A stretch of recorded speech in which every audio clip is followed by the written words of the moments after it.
Vision qui doit ouvrir le 27 mars au Centre des Congrès de Lyon. Le ministre mexicain de la Santé y est toujours annoncé. Pour plus de 20 milliards de dollars, le laboratoire pharmaceutique Sanofi Aventis vient de s'offrir un leader mondial des biotechnologies, l'américain Genzyme, spécialiste du traitement des maladies rares. Sanofi, très implanté dans la région, a été durement touché par la concurrence des médicaments génériques. Avec ce nouveau partenaire, elle entend refaire son retard en matière de médicaments biotechnologiques. D'autres rachats sont envisagés d'ici à 2014, mais dans le domaine de l'ophtalmologie cette fois.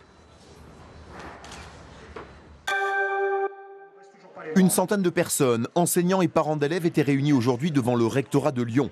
Ensemble, ils réaffirment leur opposition à la politique budgétaire menée dans l'éducation nationale. Ils demandent une nouvelle fois au ministre de renoncer aux suppressions de postes annoncées pour la rentrée 2011. Dans la région Rhône-Alpes, ce sont 282 postes qui sont concernés à la rentrée prochaine. À Lyon, quand les pompiers ont le bourdon, il y a bien sûr distribution de tracts, mais surtout ils payent volontiers de leur personne un don en nature à l'établissement français du sang. L'occasion de sensibiliser le public aux réformes qui les touchent et qui engendrent selon eux une saignée dans leurs effectifs. Torpedo, une blonde d'Aquitaine solidement charpentée qui ira dans quelques jours au salon de l'agriculture. Une première pour un éleveur de lin pas peu fier. Allez, ma Torpedo. En janvier, les juges du concours général agricole l'ont sélectionnée pour monter à Paris au salon de l'agriculture.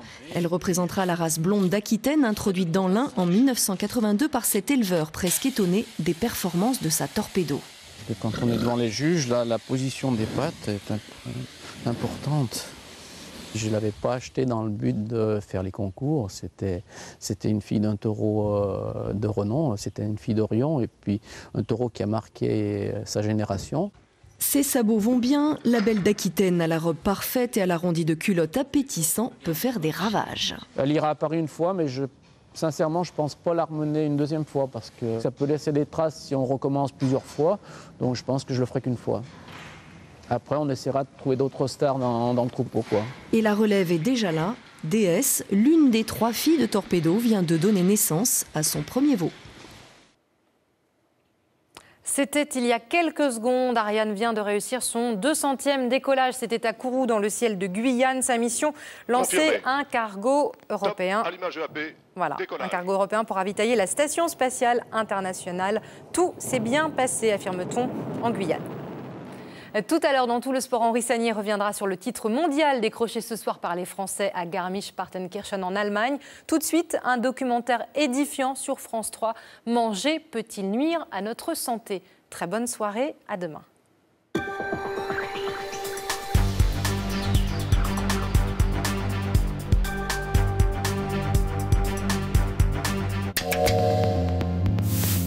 Cinq filières alimentaires, 16 mois d'investigation, des résultats édifiants. Manger peut-il nuire à la santé? Réponse tout de suite sur France 3. Inédit, la véritable histoire du gang des postiches. Ça te fait pas bander? Leur devise? On va voler qu'aux riches. Simplicité. Devenir riche et populaire à la fois, vous signez pas tout de suite? On va trouver du travail, je crois. Efficacité. Je le connais, bordel. C'est sa marque de fabrique. Fraternité.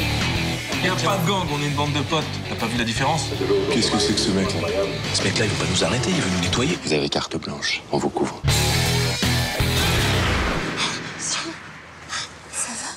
Casting d'enfer pour Gangster Made in France. Le dernier gang attaque, demain à 20h35 sur France 3.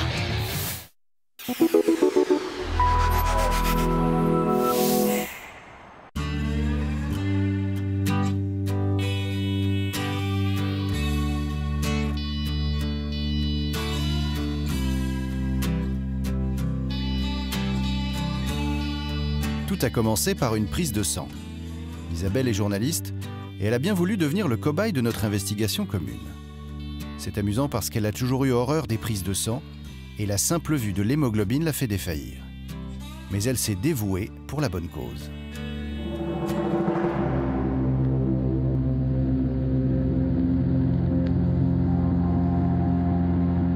Isabelle mange plutôt sainement.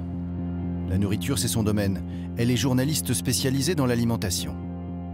Chaque jour, elle reçoit son lot d'études scientifiques alarmistes.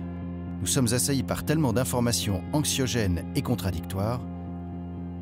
Résultat, quand elle fait les courses pour sa famille, elle est comme tout le monde, perdue et incapable de choisir. Une belle pomme en dessert? Non, elle est peut-être truffée de pesticides. Pourtant, elle aura bien croqué dedans. Et ce magnifique pain complet, elle se laisse tenter? Pas sûr. Comment savoir si les aliments qui se cachent derrière ces belles apparences, ces formes voluptueuses, ces couleurs magnifiques, sont toujours bons pour nous? Qu'en est-il? Manger peut-il nuire à notre santé?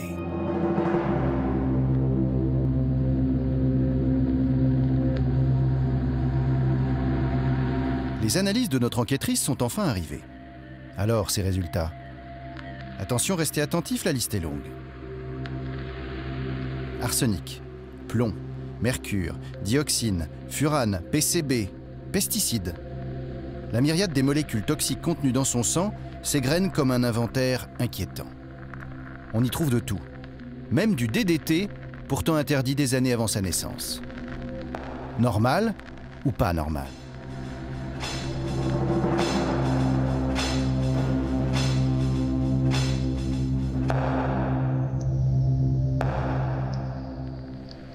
Nous décidons de lancer une investigation d'envergure sur 4 aliments parmi les plus consommés en France.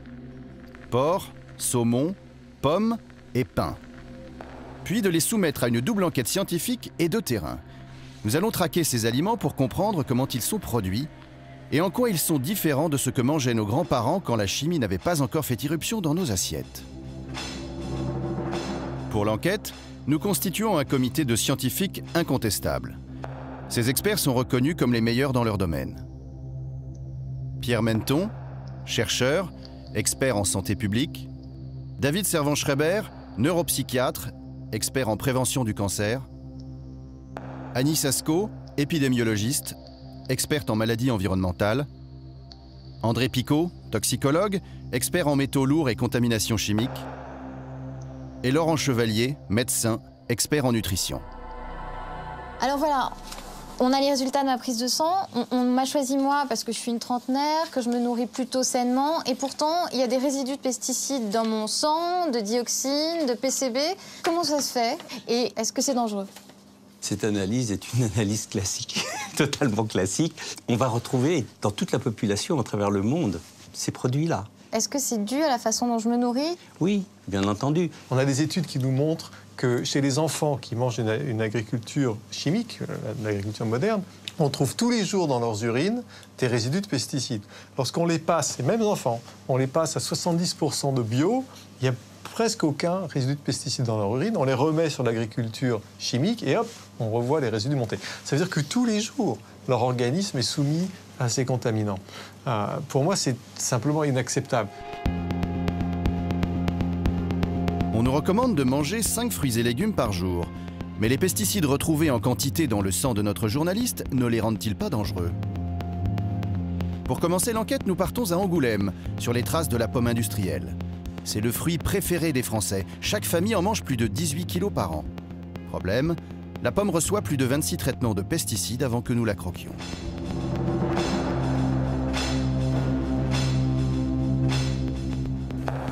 Daniel Sauvêtre est le propriétaire du verger du Tastet. Ici, on produit tous les ans 350 tonnes de pommes. Et chez ces adeptes de la culture intensive, on est persuadé que sans pesticides, point de salut. Dès l'instant où on sort de l'hiver et où les premiers bourgeons éclatent, dès l'instant où on voit ce que l'on appelle les pointes vertes, eh bien, à partir de ce moment, commence pour nous une période extrêmement difficile puisque nous allons chercher à préserver pendant tout le cycle végétatif nos fruits des agressions extérieures, des maladies. C'est pour ça qu'il est dit souvent que nous traitons souvent le pommier, puisque l'objectif, c'est pas de mettre beaucoup de produits une seule fois, mais c'est d'accompagner la pluviométrie, c'est-à-dire que à chaque fois qu'il est tombé 20 mm d'eau du ciel, eh bien, il n'y a plus présence de produits sur le végétal. Donc nous redéposons du produit sur le végétal pour pouvoir tenir les 20 mm suivants. Un traitement qui n'aura pas été fait, eh bien, les dégâts seront faits et ces pommes qui sont touchées ne seront pas vendables. Ça veut dire que sur un traitement qui n'aura pas été fait, l'économie de l'exploitation est en péril. Aujourd'hui, Thierry doit traiter 1 hectare de pommiers.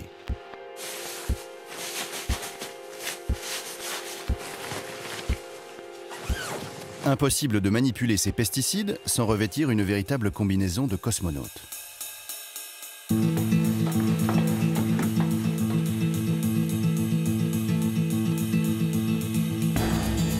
Thierry va utiliser un insecticide pour lutter contre les papillons.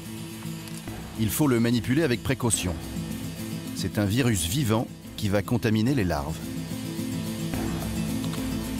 Dans le langage des marchands de produits chimiques, il existe un mot tabou.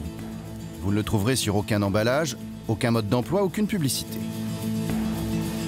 Et personne ne le prononce jamais. Ce mot, effacé du monde de l'agriculture, c'est le mot pesticide. Il faut dire produit phytosanitaire. Phyto, c'est plus rassurant.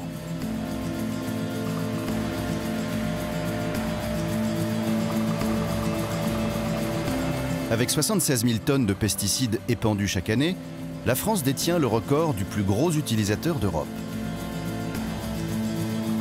Pourtant, de nombreux vergers cultivent des pommes biologiques et n'emploient aucun traitement chimique. C'est donc possible pour peu que l'on renonce à des rendements intensifs. Dans ce verger industriel, les pommes portent 3 fois plus de fruits qu'en bio grâce à l'utilisation massive d'hormones végétales, d'engrais et de pesticides. Ces fruits traités sont-ils encore bons pour notre santé? Nous achetons quelques pommes de ce verger et nous les envoyons à un laboratoire d'analyse. L'objectif est de savoir si ces pommes contiennent ou non des résidus de pesticides.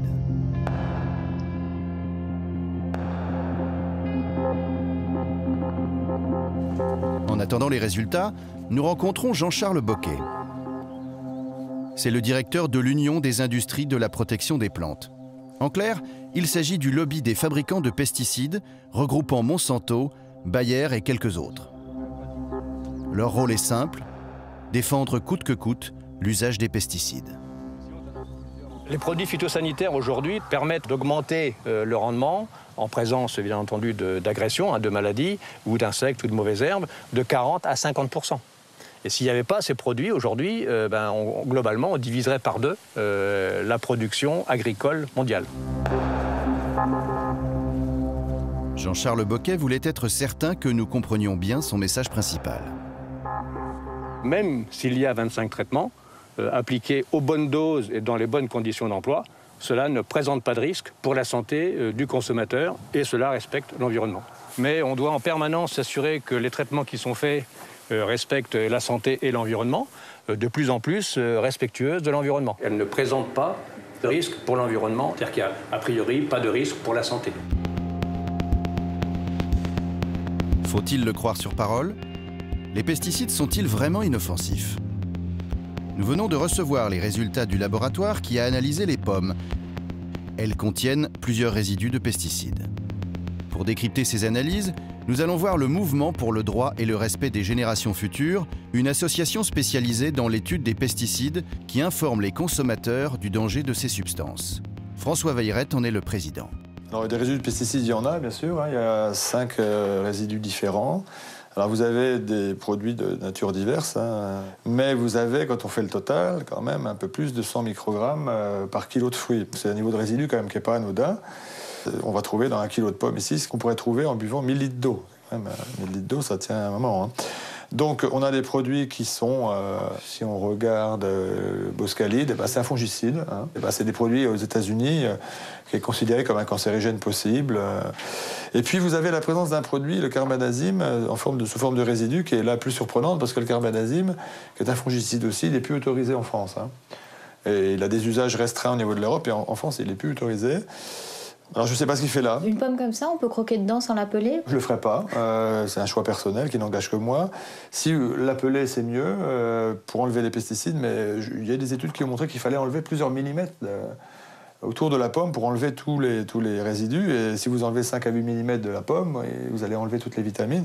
Si la pomme n'est pas grosse, il ne restera pas grand-chose à manger non plus. Donc, moi, ce que je regrette, encore une fois, c'est que le consommateur ne puisse pas savoir ça. C'est-à-dire, voilà, on devrait avoir les résidus affichés. Ça permettrait au consommateur de choisir. S'il voit 3 pommes en rayon, une avec 2 résidus, une avec 5, une avec 10, avec des niveaux différents, il dit, par précaution, il peut choisir d'acheter celle qui est que 2 résidus. Ou alors, il peut s'en moquer, mais c'est un choix. Alors que là, le consommateur a fait son choix sur l'aspect extérieur, mais pas sur ces données-là. sauf si, comme vous l'avez fait, on fait des analyses qui sont très coûteuses. En 2007, la répression des fraudes a analysé 5000 échantillons de fruits et légumes. Ces équipes ont découvert que la moitié d'entre eux contient des résidus de pesticides. Plus grave encore, 1 sur 10 contient des doses de produits chimiques supérieures aux normes autorisées. Quand on prend l'assiette lambda d'un consommateur, justement, qui ne mange pas bio, il est exposé à combien de types de résidus par jour, par semaine? Par jour, il y a eu différentes estimations qui ont été faites. Je crois que c'est au moins, de manière raisonnable, 20 à 30 résidus différents à travers tous les repas de la journée, en moyenne. Tous les jours? Tous les jours.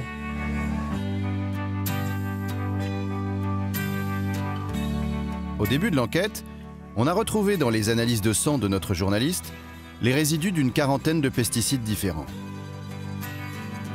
Ces résultats sont pourtant tristement banals. On retrouverait la même chose chez chaque Français. Nous avons essayé d'en savoir plus auprès des autorités de contrôle.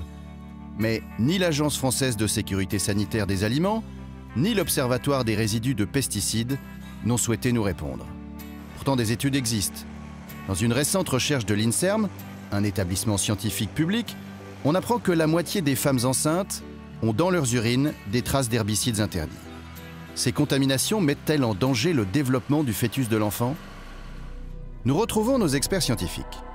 Qu'en pensent-ils? L'enfant est une des personnes les plus sensibles, en tout cas à l'action des cancérogènes. Donc si vous êtes exposé soit in utero, avant même que l'enfant ne naisse, à travers l'alimentation de la mère ou ce qu'elle respire, l'eau qu'elle boit, cet enfant-là sera ultérieurement plus à même de développer un cancer. De toute façon, ce sont des composés qui sont non naturels, donc on ne devrait pas être exposé à ces produits.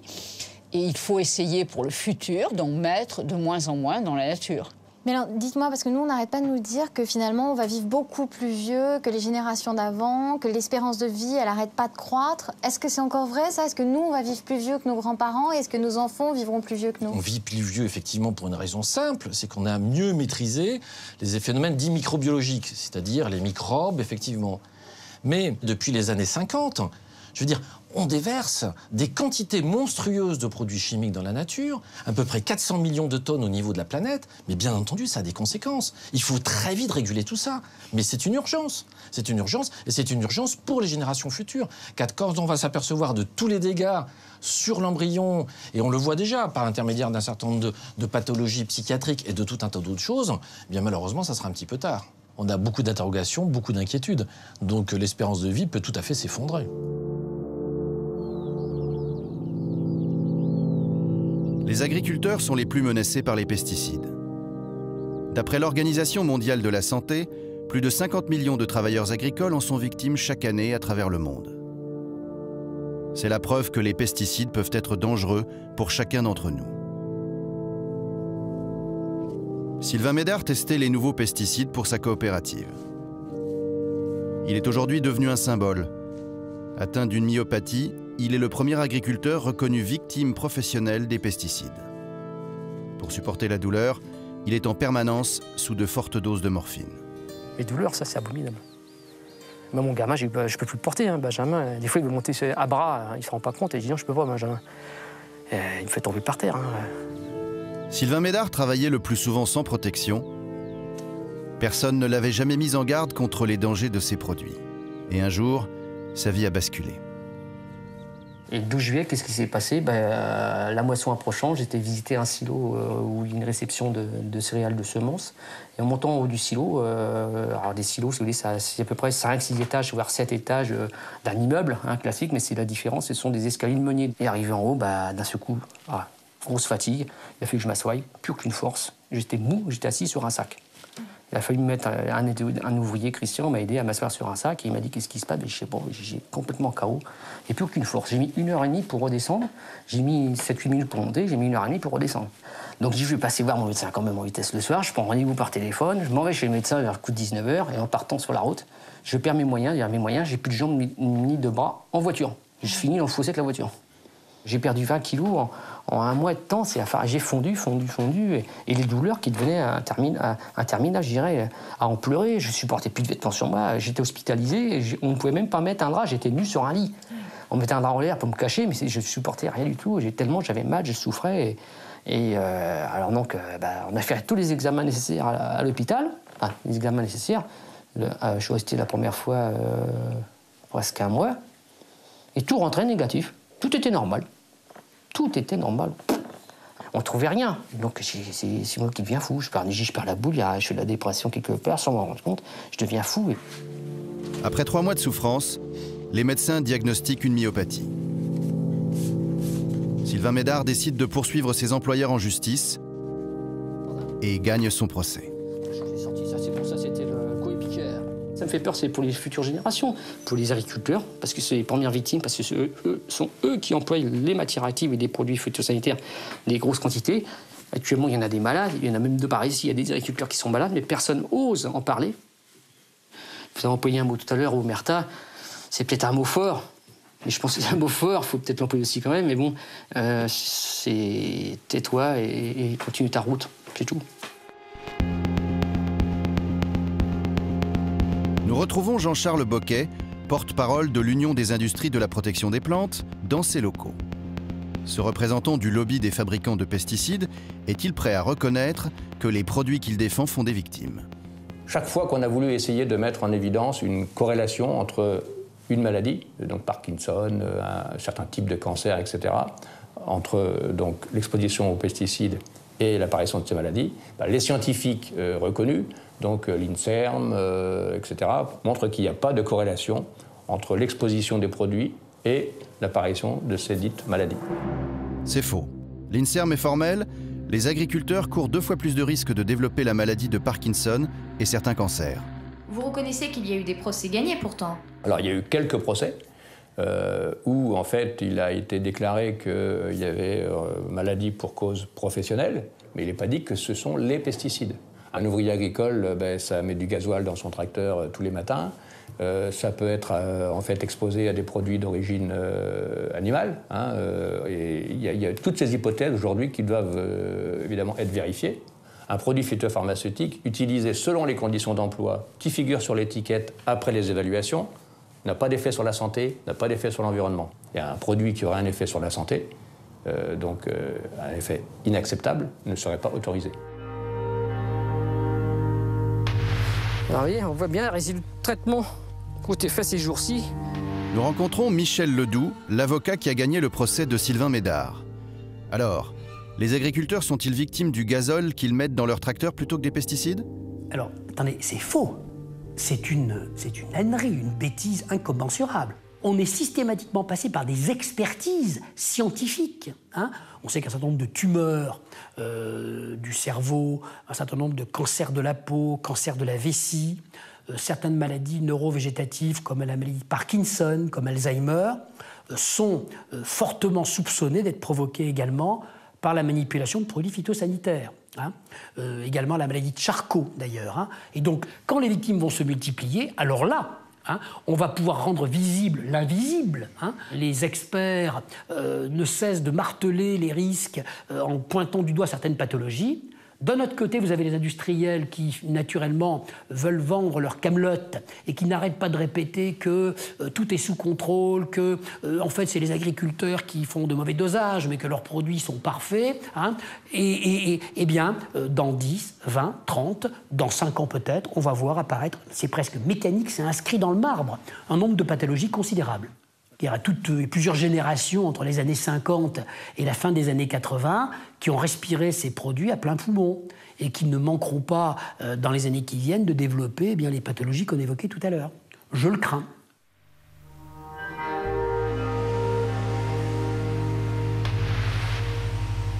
Pour l'industrie des pesticides, c'est comme si les agriculteurs malades n'existaient pas.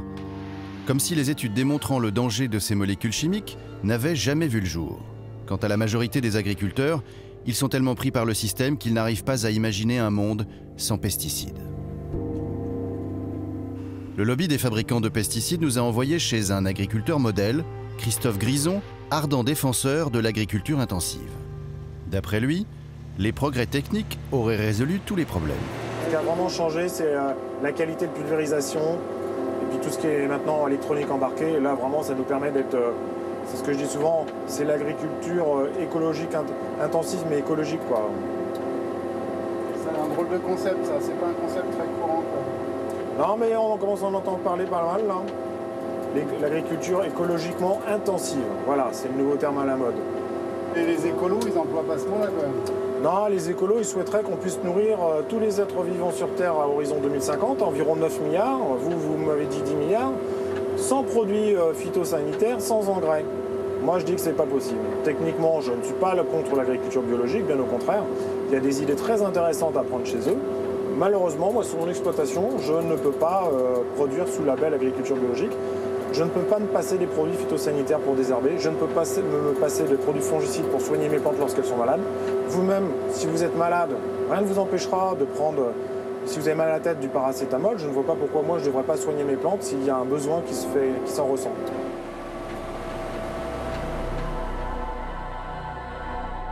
On parle beaucoup de l'alimentation conventionnelle et l'alimentation bio par opposition.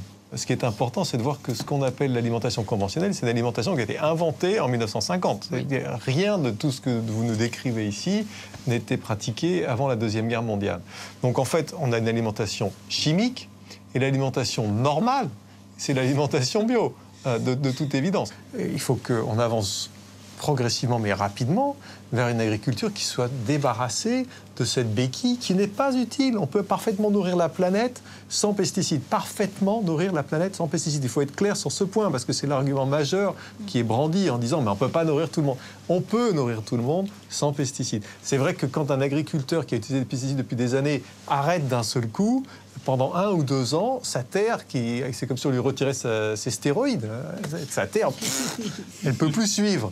Donc il va falloir qu'elle se remette à niveau. Et ça prend 2 ou 3 ans. Comme toutes les études ont été faites sur une période de 3 mois, on dit, vous voyez, sans pesticides, on ne peut pas y arriver. C'est pas vrai. On peut nourrir toute la planète sans pesticides. Mais c'est la conclusion de la Food and Agriculture Organization des Nations Unies. C'est pas juste moi qui dis ça.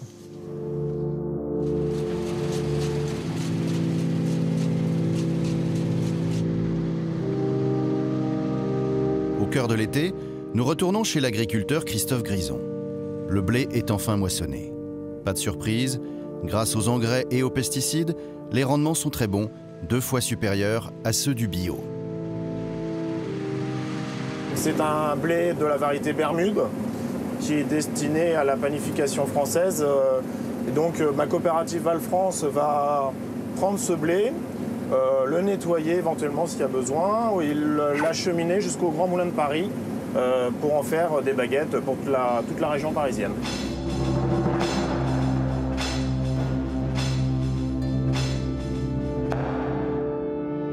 Du champ de blé au pain que nous achetons chez le boulanger, nous poursuivons l'enquête.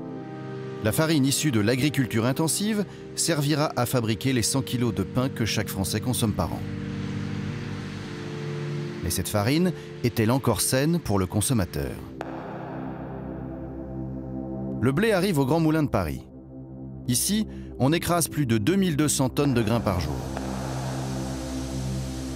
Un tiers des boulangers français achètent sa farine au Grand Moulin de Paris.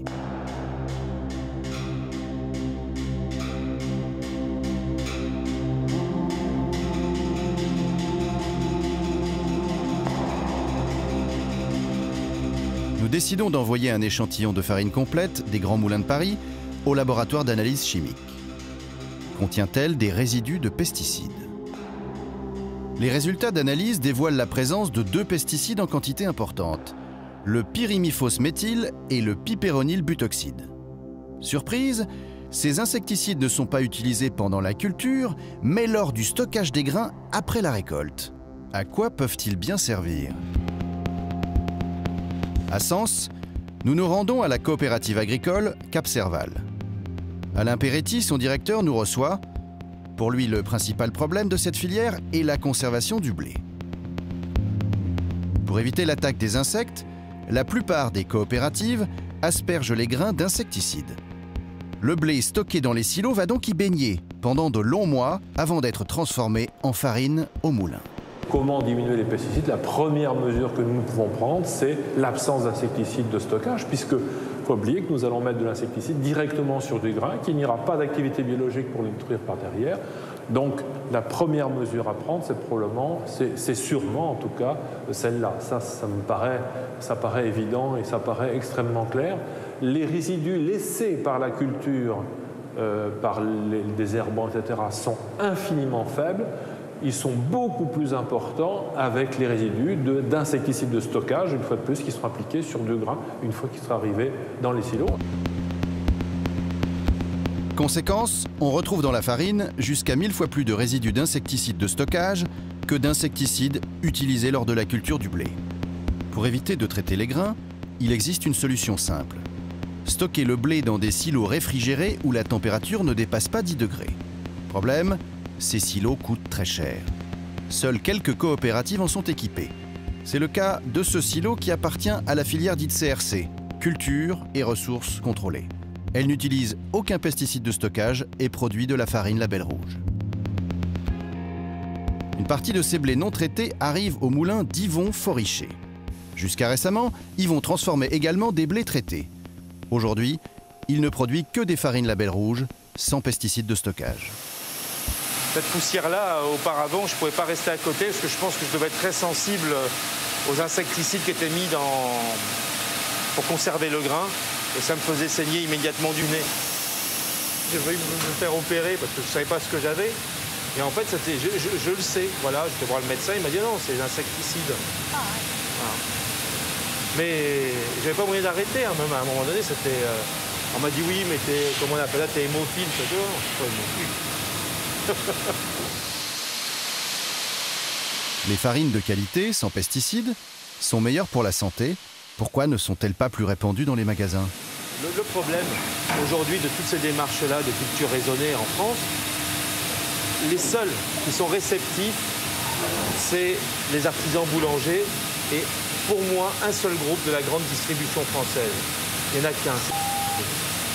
On achète des farines de blé issues de culture raisonnée contrôlée parce qu'il y a un monsieur qui s'occupe de tout ce qui est alimentation qui se pose des vraies questions. Et pour son groupe, il a pris l'engagement, c'est le seul.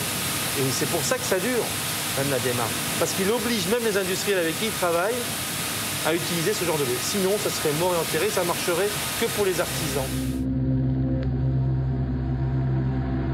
Malgré leur belle apparence, les pains que nous trouvons en supermarché contiennent-ils des pesticides? Nous faisons analyser en laboratoire du pain complet industriel. Les résultats confirment nos doutes. Nous retrouvons encore 2 pesticides de stockage en quantité importante. Le pain complet, qui nous a toujours été vendu comme un pain santé, comporte plus de résidus de pesticides que le pain blanc. Pourquoi? Parce qu'il contient l'écorce du blé, qui est au contact direct avec les pesticides de stockage. Au moulin d'Yvon Foriché, nous faisons une autre découverte. Ces pains aux céréales et pains complets sont souvent fabriqués avec des mélanges tout prêts concoctés par les industriels. Dans ces kits, on retrouve des additifs chimiques. Pour quelles raisons? Il y a des boulangers qui peuvent être d'excellents boulangers, qui font vraiment de très belle qualité, et que sur le pain complet, personne n'aime travailler le pain complet. Voilà. C'est chiant le pain complet, ça colle aux pâtes. Donc le pain complet, bof, il fait ça. C'est pas le pain, voilà, pour nous c'est un pain de régime, c'est pas un bon pain. Il y en a parfois certains qui me disent, bon, j'ai 5 kilos de pain complet à faire tous les jours, bon, ça m'embête de faire, voilà, il dit, je prends mes 5 kilos, je les pèse, je les mets dans le pétrin ou le batteur, j'ai du pain complet derrière, voilà. Dans certains cas, c'est pas vraiment les productions auxquelles on attache le plus de soins. Mais il faudrait peut-être informer le consommateur. Mais on va loin, on va loin. Aujourd'hui, en Europe, il y a 200 additifs qui sont autorisés pour la fabrication des pains spéciaux. Donc on a un large éventail. C'est quoi ces additifs, par exemple? Il y a de tout. Ça va aller à des levains dévitalisés de seigle, des farines toastées, de l'acide ascorbique, des data ester. Hein, que vous prenez, data ester, vous prenez une farine non panifiable, vous en mettez 300 grammes au quintal de farine et vous arrivez à avoir... Alors vous n'aurez pas du très bon pain, mais vous aurez du pain développé et qui sera mangeable. Au cœur de la Bretagne, Michel Izard tient une boulangerie-pâtisserie artisanale. Pain, viennoiserie, gâteaux, tout est fait maison. 10 personnes travaillent ici dès 4 h du matin. Michel Izard se prête au jeu de préparer pour nous un pain industriel réalisé avec un de ces fameux kits. Alors, hop. Alors, faut que je lise l'étiquette parce que moi, je ne connais pas ces produits-là. On va commencer par la composition. Sachant que dedans, il y a de la farine complète de froment, farine complète de seigle, levain de seigle déshydraté stabilisant E412, E415, émulsifiant E471, E422, soja, de la dextrose, des épices, des agents de traitement de la farine, E300, enzymes. Point. Penser quelque chose comme ça, c'est que ça va quand même nous traverser le corps. Donc s'il y a des additifs, surtout sur le pain complet avec les fibres, ça va obligatoirement laisser des traces à l'intérieur. Pour réaliser cette recette miracle, il suffit de suivre la notice écrite en gros sur l'emballage. Vider le sac, mélanger pendant 5 minutes. Donc là, on voit qu'on a une pâte qui est extrêmement compacte. Peu d'intérêt. Ça n'a pas d'odeur. Ah si, ça a une odeur. Enfin, ça sent pas bon, ça n'a pas de vie, quoi. Voilà. Allez, on va pétrir. 6 petites minutes de pétrissage. Ce qu'il y a, c'est que dans le pain, il n'y a pas de magie. Faire du pain en 1 heure, si on pouvait avoir le même résultat qu'en 12 heures, tout le monde le ferait.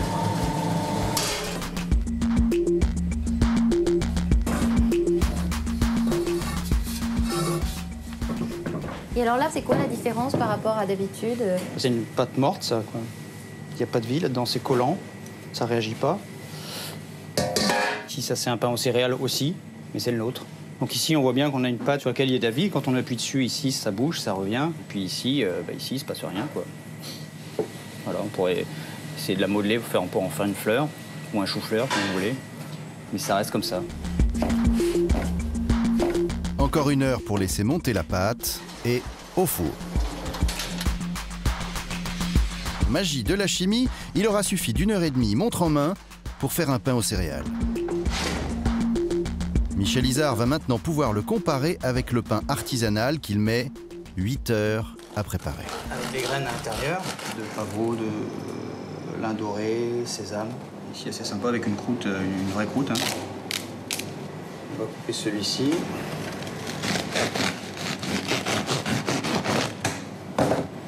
Au nez, ça vaut le coup de venir sentir, Isabelle. On va voir, Ouais, ça sent pas bon. Hein. Ça sent un savon un peu. Quoi. Ici, quand on retrouve le même toucher, c'est-à-dire, vous vous souvenez tout à l'heure quand on appuyait dessus cru, hop, la pâte revenait. Ici, quand on appuyait dessus cru, en fait, ça gardait la forme de la fleur qu'on a fait, et on pourrait refaire une fleur ici. J'ironise, mais c'est pas loin quand même. Et comment le consommateur il s'y retrouve finalement? On ne le voit pas réellement, hein. C'est difficile. Après, ça va réellement être la confiance qui doit aussi se créer entre l'artisan et son client, et la communication que l'on a avec nos clients en disant voilà comment je travaille, voilà pourquoi je travaille comme ça. Aujourd'hui, il vaut mieux, à mon avis, il vaut mieux rien faire que faire ça.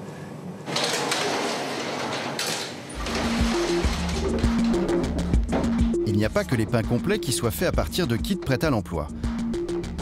Les croissants des boulangers de quartier sont eux aussi souvent industriels. L'artisan se contente de les décongeler dans son fournil. Michel Izard a accepté pour notre enquête de faire une nouvelle démonstration. Donc, outil indispensable pour faire des croissants. Ça paraît étrange, mais si. Donc, on ouvre le beau carton et le beau sachet. Et on prend les croissants. Alors, pas spécialement délicatement, c'est pas vraiment nécessaire. Et on les pose avec amour sur la plaque. C'est du congelé? Ah, c'est du congelé, oui. Voilà, et une fois que ça c'est fait, eh bien on va mettre ça dans les tubes à pousser, hein, pour qu'ils prennent un peu de volume. Et derrière un peu de dorure et au four, terminé. Donc la manip, ça va durer 2 minutes pour faire 10 croissants. Découverte stupéfiante, en France, un artisan boulanger sur 2 ne fabrique plus ses viennoiseries. La raison est simple, un croissant surgelé est prêt en 10 minutes, quand il faut plusieurs heures pour faire un croissant maison. Conséquence, les croissants industriels sont comme le pain, truffés d'additifs chimiques. Alors voilà, 200 additifs différents dans les pains santé. Alors nous, on les achète plus cher en plus en espérant se faire du bien et il semblerait que ce ne soit pas forcément le cas, quoi. Qu'est-ce que vous pensez de ça? Tous ces additifs, 200 additifs qui sont utilisables, ce qu'il faut comprendre, c'est tous les additifs que vous ajoutez, finalement, ont aussi des conséquences. Et un certain nombre sont des produits de synthèse.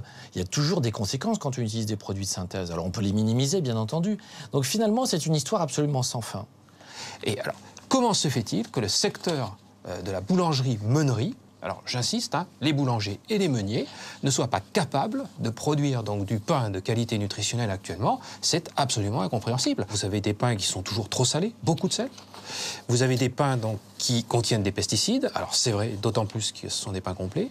Et puis, vous avez donc tout un tas d'additifs qui sont rajoutés là-dedans. Malheureusement, le pain complet et le pain multicéréales, surtout, sont les meilleurs pains pour la santé parce qu'ils permettent de limiter la montée du sucre dans le sang.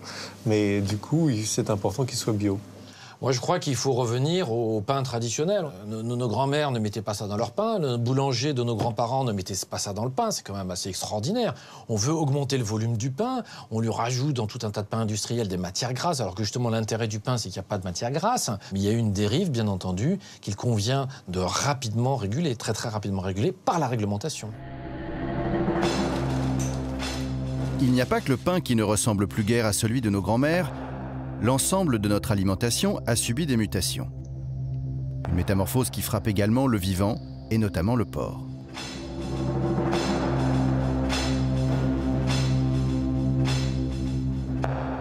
Oubliez les images des cochons rustiques élevés à la ferme.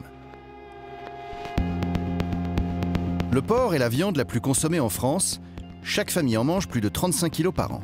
C'est donc sur elle que se sont concentrés tous les efforts de la recherche scientifique pour satisfaire au mieux les demandes de la grande distribution. Souvent attaqué, le milieu porcin est un univers clos, hostile à la présence de caméras.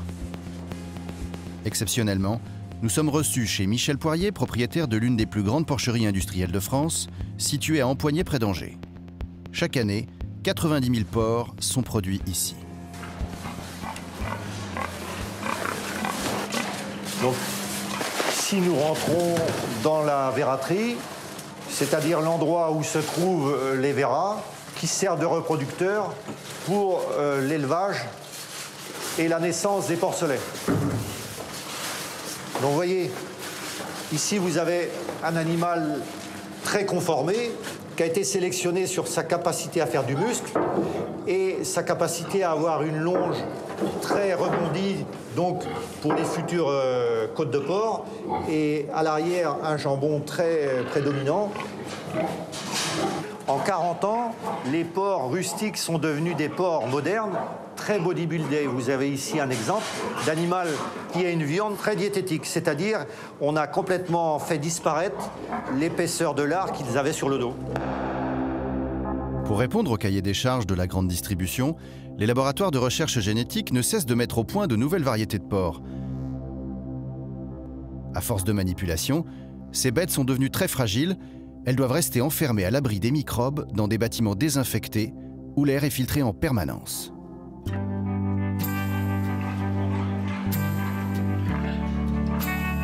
Pour eux, fini la romance. La reproduction se fait uniquement par insémination artificielle. Le reste de l'élevage ne partage pas les conditions privilégiées des athlètes reproducteurs.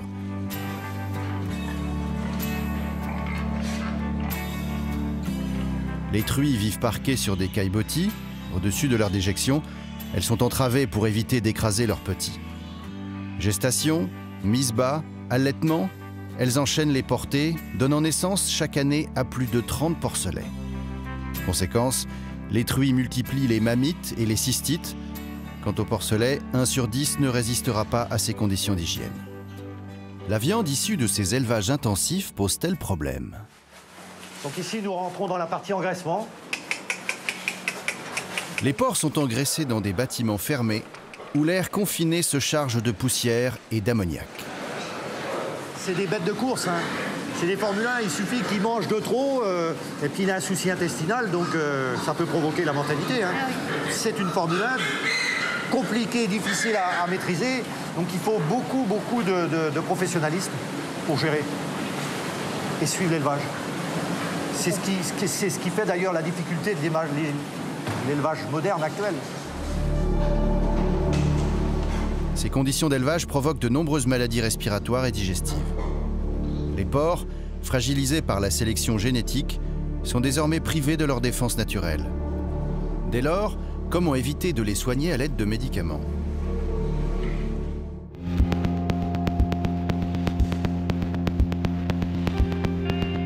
Les antibiotiques sont devenus une question taboue pour les éleveurs. Ils affirment ne presque plus en utiliser. Pourtant, le dernier rapport des autorités sanitaires confirme que les ventes de médicaments restent stables. D'ailleurs, depuis 10 ans, les porcs absorbent à eux seuls la moitié des antibiotiques de France. Nous avons rendez-vous dans un autre élevage à la pointe de la Bretagne pour essayer d'en savoir un peu plus. Ce jeune couple produit 9000 porcs par an dans des bâtiments ultramodernes. Nicole et André Sergent font partie des rares éleveurs à reconnaître que les antibiotiques sont indispensables. Il y a un vétérinaire qui est salarié de la coopérative, qui passe dans l'élevage régulièrement et qui ensuite prescrit en fait pour cet élevage le plan, on va dire, sanitaire pour les semaines et mois à venir. Et pour les administrer, ces médicaments, vous pouvez le faire, non? Alors, toutes les administrations, que ce soit des injections directes à tel ou tel animal par rapport à un petit problème qu'il peut avoir, donc là, ce sont nous qui faisons ces interventions. Et également, si c'est un traitement collectif sur un lot qui peut arriver, également, ce sera l'éleveur qui va le faire. Et si j'interviens, c'est beaucoup à Panari ou ce genre de choses, un peu de diarrhée, et ponctuellement, quoi. Un problème de diarrhée, on va traiter juste... et là, on utilise donc des pompes doseuses, c'est directement dans l'eau. Parce que même s'ils ne mangent pas, ils vont boire. Donc on est sûr qu'ils sont traités. Voilà. Et sachant qu'on en fait très peu. Très peu. Voilà. Mais c'est comme les humains, quand on est malade... Un passage de grippe, on va traiter nos animaux, mais sinon on ne fait pas systématiquement. Voilà.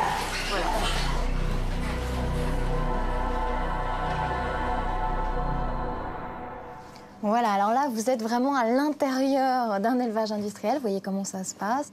Est-ce qu'il y a un risque, en tout cas, peut-être que je me tourne vers vous, André Picot, qu'il y ait des résidus d'antibiotiques dans la viande? Et est-ce que dans ces cas-là, c'est problématique pour l'homme? Le gros problème, c'est que depuis quelques années, on a beaucoup amélioré le type d'antibiothérapie chez les porcs. Autrefois, on utilisait des antibiotiques qui donc étaient facilement détectables. Maintenant, on peut utiliser des antibiotiques qui, théoriquement, sont quasi indétectables. Et ça, bien entendu, ça pose problème. Parce qu'ils vous diront, vous voyez, nous faisons des dosages et on ne trouve pas d'antibiotiques. On a pris sciemment des antibiotiques qui n'étaient pas détectables pour qu'on ne puisse pas les tracer, c'est ça? Absolument, bien sûr. En tout cas, pour ce qui se passe en France, le problème de fond, c'est quand même le rôle des pouvoirs publics.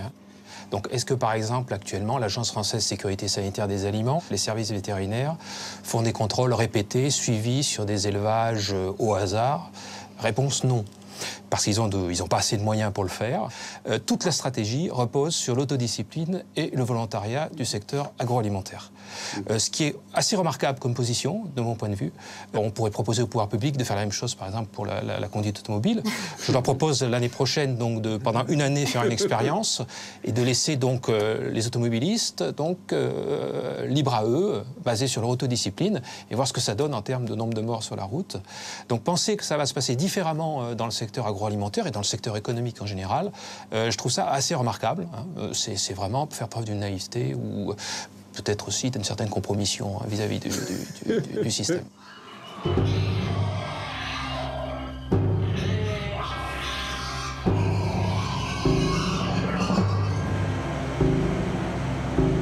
Pas assez de contrôle des éleveurs, pas assez de contrôle de l'alimentation. Mais si un porc est contaminé, comment le savoir? La dernière barrière avant notre assiette, c'est le contrôle à l'abattoir. Pénétrer dans un abattoir est devenu presque impossible. Ces images sont donc particulièrement rares. Nous rencontrons le directeur de cet abattoir situé à Montauban de Bretagne. Tout animal qui serait stressé lors de l'abattage, ça a forcément des répercussions sur la qualité de la viande. Là-dessus, c'est vrai qu'on travaille beaucoup pour éviter que les animaux soient stressés, qu'ils soient le plus paisibles, le plus zen possible, quoi.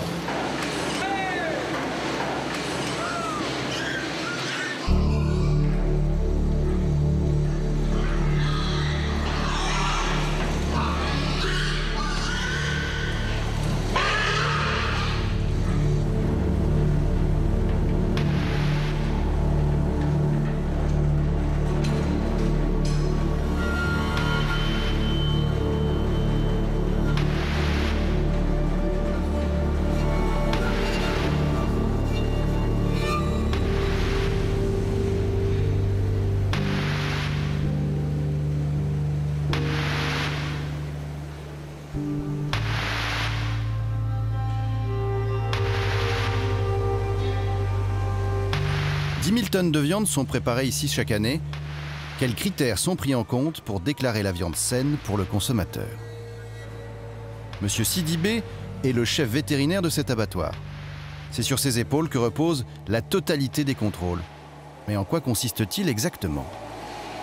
Si nous, on constate que sur une bête, il y a des piqûres et l'animal présente quand même des conditions physiques, des répercussions physiques pas normales, bon, ça peut nous amener à suspecter l'utilisation des produits, quoi.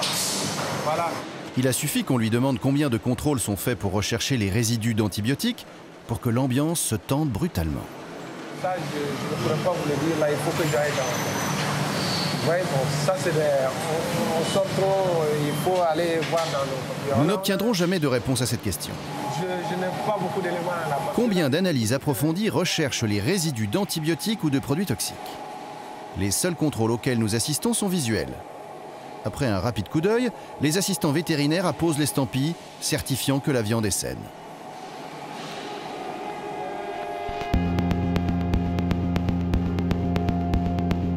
Certains abattoirs font-ils plus de contrôles que d'autres? Quelques kilomètres plus loin, nous sommes attendus à la Copperle. Ce gigantesque abattoir est l'un des plus imposants de France. Il a accepté à titre exceptionnel de nous laisser filmer ses chaînes de production. 45 000 porcs sont abattus ici chaque semaine. Sophie Bertrand, responsable qualité, est notre guide. Il y a 60 000 mètres carrés couverts. Chaque carcasse est identifiée avec un certain nombre d'informations. Vous avez le numéro d'élevage.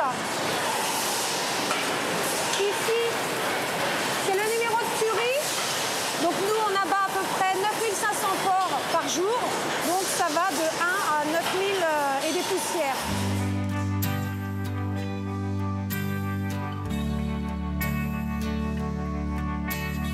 Dans cette immense usine, il n'y a que 12 vétérinaires pour contrôler chaque jour plus de 9500 carcasses. Après un rapide calcul, nous réalisons que cela ne leur laisse que 30 secondes pour juger de la qualité des porcs et décider si cette viande peut finir, non, dans nos assiettes. Mais comment font-ils? Les vétérinaires, ils regardent l'aspect visuel de la carcasse et des abats qui correspondent à la carcasse. C'est une inspection visuelle. On regarde visuellement si tout va bien. Oui, voilà. C'est tout, quoi. Voilà, voilà. Mais ça, il faut savoir que c'est quelque chose qui est nationalement validé. Il n'y a pas de distinction d'un abattoir à l'autre. Il y a une grille bien spécifique.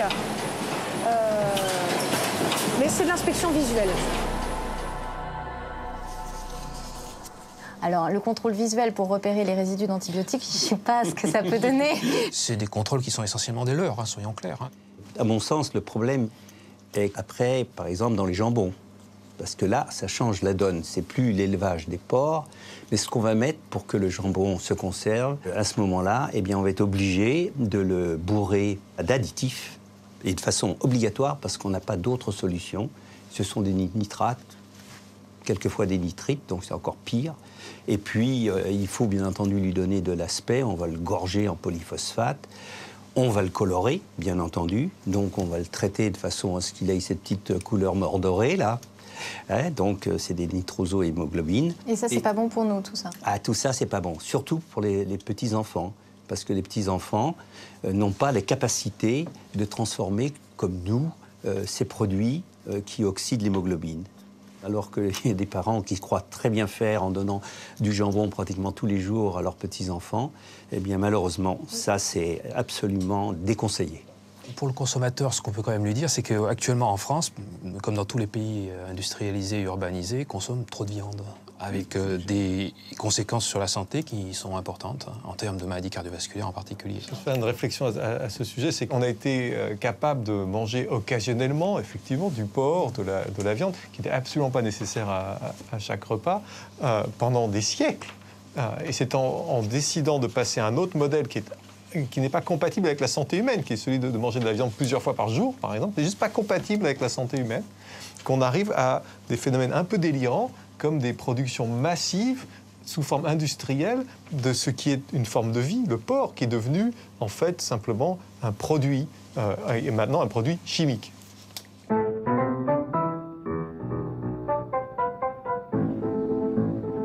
L'élevage porcin est à l'image de toute l'agriculture française. En 50 ans, elle a subi une véritable révolution productiviste.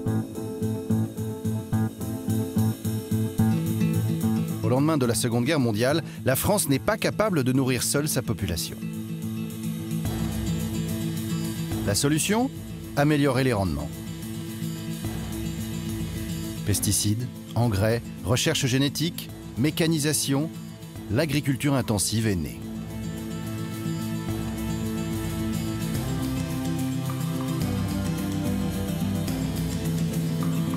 Regardez ces vaches paisibles. Ce sont leurs derniers moments de quiétude passés dans les champs. Bientôt, cette image sera l'exception. Les animaux quittent les prairies et les cours de ferme pour être enfermés en batterie. Fini l'herbe et les pâturages, bonjour le régime blé, maïs, soja. Problème, en transformant les conditions d'élevage, on a dénaturé la qualité de la viande. L'herbe, cet aliment naturel apparemment banal, contient en fait un élément indispensable à la santé, les oméga 3. En retirant les vaches des prés, on les a privées de ce nutriment vital. Du coup, la viande, les œufs, le lait, le beurre et le fromage que nous mangeons ne contiennent pas assez d'oméga 3. Et par conséquent, notre organisme en manque aussi. Déjà, d'emblée, David Servan-Schreiber, si vous pouviez nous dire qu'est-ce que ça fait un déséquilibre oméga 3, oméga 6 sur le corps humain et en quoi c'est gênant? Il faut d'abord comprendre ce que c'est les oméga 3 et les oméga 6. Voilà, exactement. Toutes les cellules du corps ont besoin d'acides gras, de certaines graisses pour fabriquer leurs membranes, pour échanger entre elles. Et puis ces graisses sont ensuite transformées dans le corps pour agir sur tout un tas de fonctions biologiques. Il y en a deux, les oméga 3 et les oméga 6, que le corps ne peut pas fabriquer et qui pourtant sont indispensables à son fonctionnement. Donc c'est une situation un peu paradoxale. J'ai besoin de quelque chose pour toutes mes fonctions, mais je ne peux pas le fabriquer. Ça ne peut provenir que d'une seule source, votre assiette. Si vous ne les mangez pas, ils ne sont pas dans vos cellules. S'ils ne sont pas dans vos cellules, il y a tout un tas de conséquences derrière, dont certaines catastrophiques. En plus, ces oméga 3 et ces oméga 6 ont des fonctions très différentes. Les oméga 6, par exemple, favorisent l'inflammation, favorisent la coagulation du sang et stimulent la croissance des cellules dans le corps. Les oméga 3 font l'inverse. Tant que les deux sont en équilibre, tout va bien. Simplement, depuis qu'on est passé à l'alimentation industrielle, les oméga 6 sont en augmentation constante et les oméga 3 sont en chute. Donc on se retrouve avec des aliments qui nous chargent en facteurs inflammatoires, qui coagulent notre sang, qui ont tendance à rendre le sang plus coagulable, et qui stimulent la croissance des cellules. Chez un adulte, les seuls types de cellules qui peuvent croître, c'est le gras et le cancer. Donc on donne en fait, quand on déséquilibre l'alimentation en chargeant en oméga 6 et en réduisant en oméga 3, on donne des facteurs qui peuvent promouvoir la croissance du cancer et qui font grossir les gens. Donc un œuf de 1960, j'ai pu retrouver des études là-dessus, un œuf de 1960 avait à peu près autant d'oméga 3 et d'oméga 6, c'était un aliment santé qui nous apportait des oméga 3. Un œuf de 2000, il y a une étude dans le New England qui le montre, un œuf de 2000 contient 20 fois plus d'oméga 6 que d'oméga 3. Donc on l'a transformé en un aliment pro-inflammatoire et qui stimule la croissance des cellules.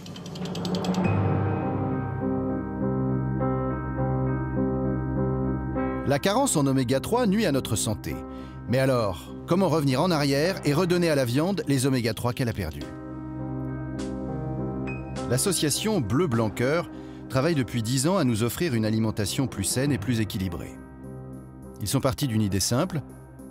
Pour bien nourrir les hommes, commençons par bien nourrir les animaux. L'industrialisation de l'agriculture a entraîné de nouvelles cultures, par exemple le maïs, l'introduction du maïs, du soja. Et donc on a déséquilibré, sans le savoir, ce profil en acides gras. Donc voilà, donc Bleu Blanc Cœur, nous on a compris ça et on s'attache à retrouver cet équilibre naturel qui s'est mis en place depuis des milliers d'années parce que c'est le meilleur possible pour les animaux, quoi. Donc elle est embêtante.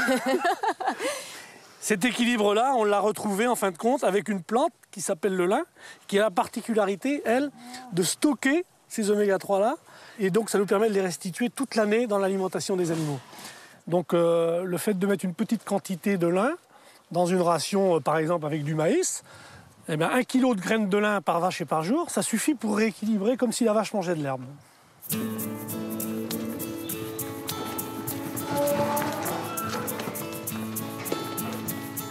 Ici, on a un aliment qui contient 50% de graines de lin.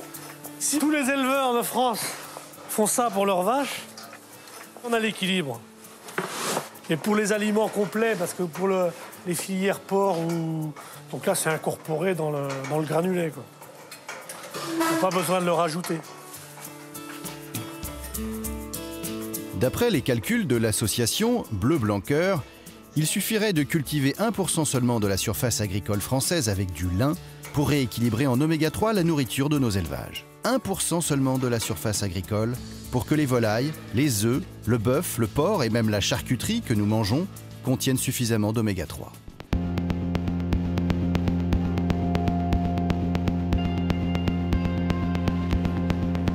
Comment être certain que cette solution est la bonne ? Nous décidons d'approfondir l'enquête en faisant un test scientifique. L'INRA, l'Institut national de recherche agronomique, met ses chercheurs et son laboratoire à notre disposition. Objectif : comparer la composition moléculaire de 3 tranches de jambon achetées en grande surface. 2 issues d'élevage classique, la 3e vient d'un porc nourri avec des graines de lin. Sur l'emballage, il est d'ailleurs précisé « enrichi en oméga 3 ». C'est ce que nous allons tenter de vérifier avec ce test.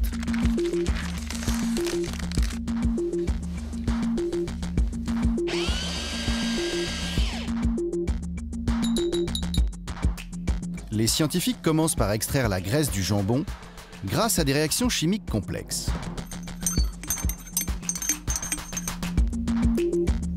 La dernière phase de l'expérience, la chromatographie en phase gazeuse, donne la composition exacte des tranches de jambon. Les résultats sont sans appel.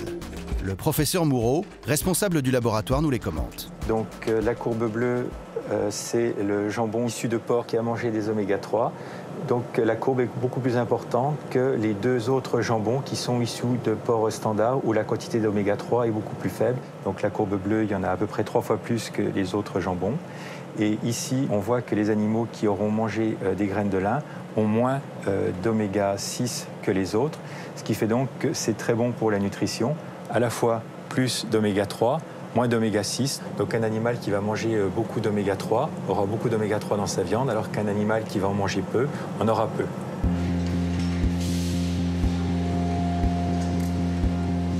Le test est positif. Le porc nourri avec du lin est bien meilleur pour la santé que les jambons industriels classiques.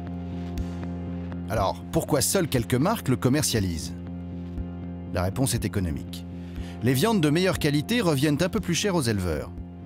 Pour un porc, comptez à peine 2 € de plus par carcasse, soit 2 centimes plus cher par kilo de viande. 2 centimes pour protéger notre santé.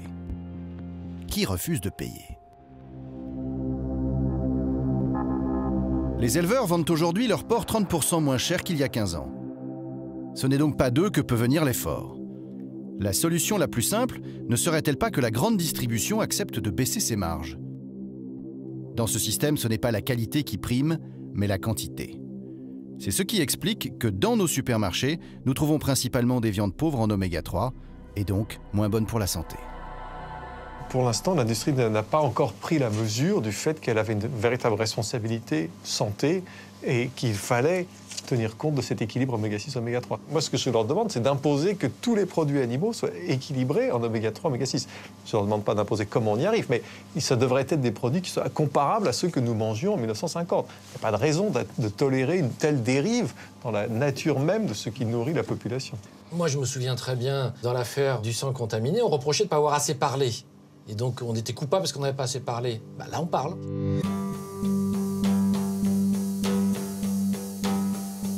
En attendant que l'industrie agroalimentaire et la grande distribution nous proposent des produits équilibrés, quelle solution avons-nous pour protéger notre santé ? Que devons-nous manger au quotidien ? En Bretagne, une équipe de chercheurs a fait une expérience intéressante. Pour apporter à chacun sa ration indispensable d'oméga 3, ils ont nourri 100 personnes pendant 1 mois avec du pain au lin. Les résultats sont spectaculaires. Le docteur Schmitt, responsable de cette recherche, nous la raconte. Quand on consomme directement cette poudre de lin, alors nous on l'a mis dans du pain pour que ça soit consommable facilement, eh bien on a une baisse de l'ordre de 8% du cholestérol, une baisse de 8% du cholestérol LDL, c'est-à-dire du mauvais cholestérol, et une baisse de l'ordre de 35% des triglycérides. Simplement en consommant 80 grammes de pain, c'est-à-dire 4 tartines de pain dans la journée. Donc ça, c'est une étude qu'on a faite sur une centaine de patients. Et au bout de 1 mois, les résultats étaient tout à fait probants, aussi bons qu'avec certains médicaments hypocholestérolémiants. C'est du pain actuellement, dans toutes les boulangeries, vous pouvez demander du pain au lin et vous en trouvez.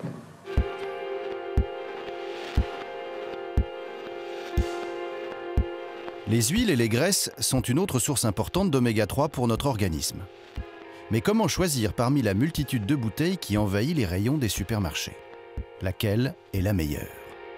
L'huile de colza, c'est une huile de consommation courante qui contient le plus d'oméga 3. Donc grosso modo, dans une huile de colza, vous avez de l'ordre de 10% d'oméga 3, moyennant quoi il y a beaucoup d'antioxydants dedans, il y a de la vitamine E, etc. et c'est stable. Et ces 10% d'oméga 3, c'est excellent pour la santé. Donc c'est un contributeur qui est important, mais qui ne doit pas être le seul, puisqu'il faut aussi des contributeurs animaux, c'est-à-dire la filière terrestre et la filière maritime. Le poisson reste la meilleure source d'oméga 3. D'ailleurs, pour les nutritionnistes, c'est un aliment santé qu'il faut manger et donner à manger à ses enfants. Pourtant, les alertes sanitaires nous mettent en garde contre les PCB contenus dans la chair des poissons. Au début de l'enquête, nous avions retrouvé du PCB dans les analyses sanguines de notre journaliste. Le saumon, réputé bon pour la santé, serait-il en cause dans la présence de ces matières toxiques dans notre sang?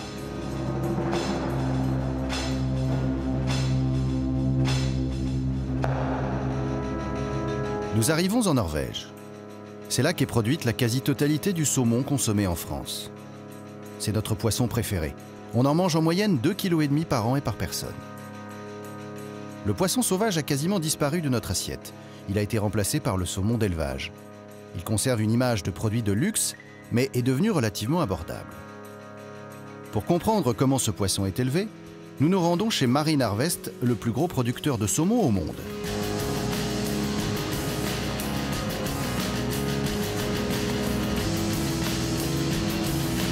Chaque année, leurs élevages de saumon permettent de fournir 1,5 milliard de repas dans plus de 70 pays.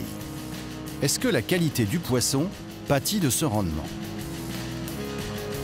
Au cœur des fjords, la ferme aquacole d'Ejmeland.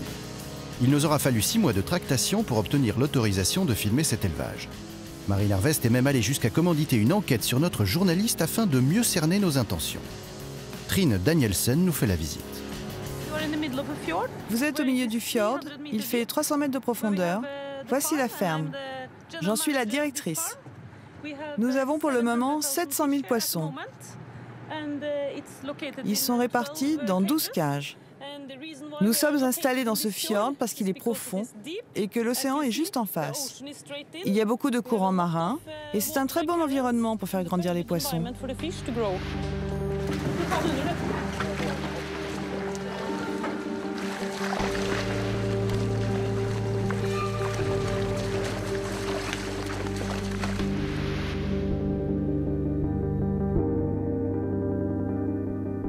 Ces 20 dernières années, l'élevage du saumon a beaucoup évolué. C'est la génétique qui a largement permis de faire progresser l'industrie du saumon. Ce poisson a été sélectionné pour le marché qui impose ses critères, que ce soit pour la teneur en graisse comme pour la couleur. Tout au long du processus, on écoute le marché et l'on fait évoluer le poisson au maximum de ses capacités en fonction de ce que veut le marché. Aujourd'hui, on peut élever des poissons toute l'année et on peut les récolter toute l'année, ce qui veut dire que chaque jour, on alimente le marché en saumon. Nous avons obtenu ces résultats en manipulant les géniteurs. Ils pondent désormais des œufs et donnent des alevins toute l'année grâce à une modification de la température de l'eau et de la lumière. Il n'y a plus du tout de saison. Les poissons sont persuadés que c'est tout le temps l'été. Les poissons sont heureux et nous pouvons alimenter le marché.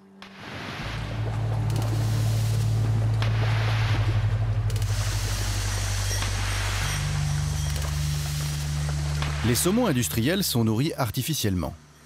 Un réseau de tuyaux leur distribue 3 fois par jour des granulés contenant un mélange de farine de poisson et d'huile végétale.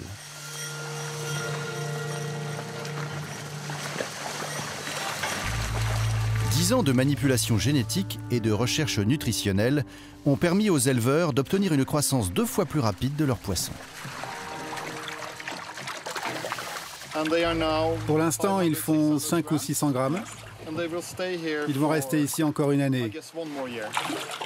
Dans un an, ils feront à peu près 4,5 kg ou 5 kg et ils seront prêts à être pêchés. À cause de sa croissance fulgurante, le saumon d'élevage est 4 fois plus gras que le sauvage. Mais en contrepartie, maintenant on a le choix de la couleur. Vous pouvez à peu près obtenir la couleur que vous voulez. Avant, on utilisait des colorants naturels à base de crustacés et de crevettes. Aujourd'hui, on utilise des substances chimiques, mais c'est exactement la même molécule. On les ajoute à la nourriture du poisson.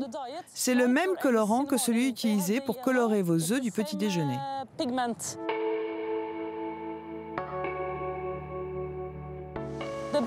Les grandes chaînes de supermarchés françaises nous disent « on veut un poisson comme ça » et nous leur fournissons ce qu'elles veulent. Comment ça se passe? Ils vous disent « je veux cette couleur-là » C'est comme quand vous peignez un mur.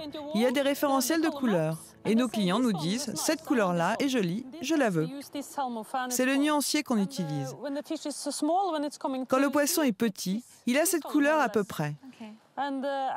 Quand il grandit et atteint 2 kg, il a cette couleur-là. Et quand il sera prêt à être récolté, il sera comme ça. Et les Japonais, ils aiment quoi? Peut-être celle-là, je ne sais pas. Et les Français? Ils sont à peu près par là. Oui, le 27.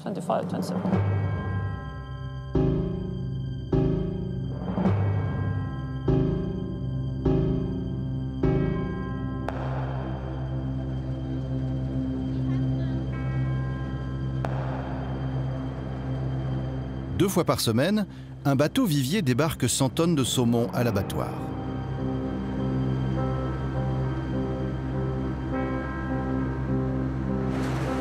Dans les cales de ce gigantesque aquarium flottant, 18 000 saumons s'entassent.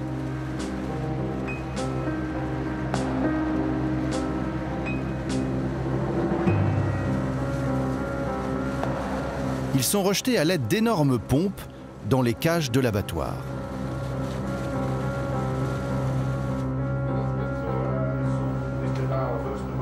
Le transfert doit être rapide. Les saumons nagent dans leurs excréments. L'eau se charge alors d'ammoniac et les poissons risquent d'étouffer.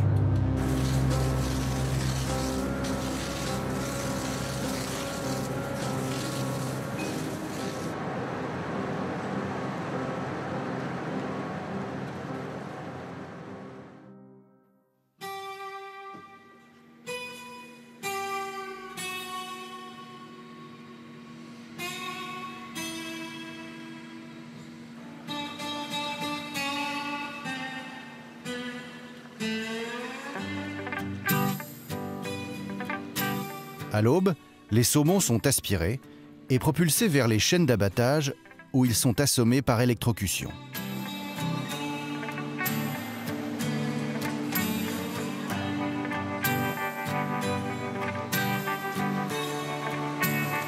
Ils sont ensuite égorgés un par un.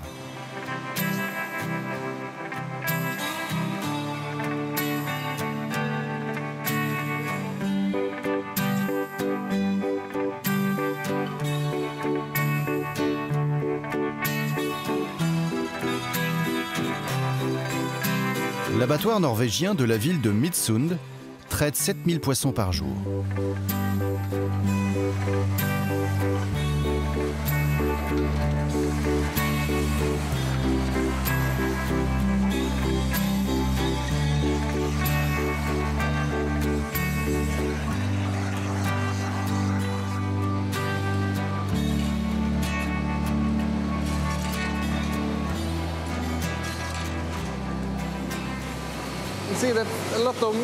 Vous voyez, il reste beaucoup de viande autour de la tête, du collier et autour des arêtes.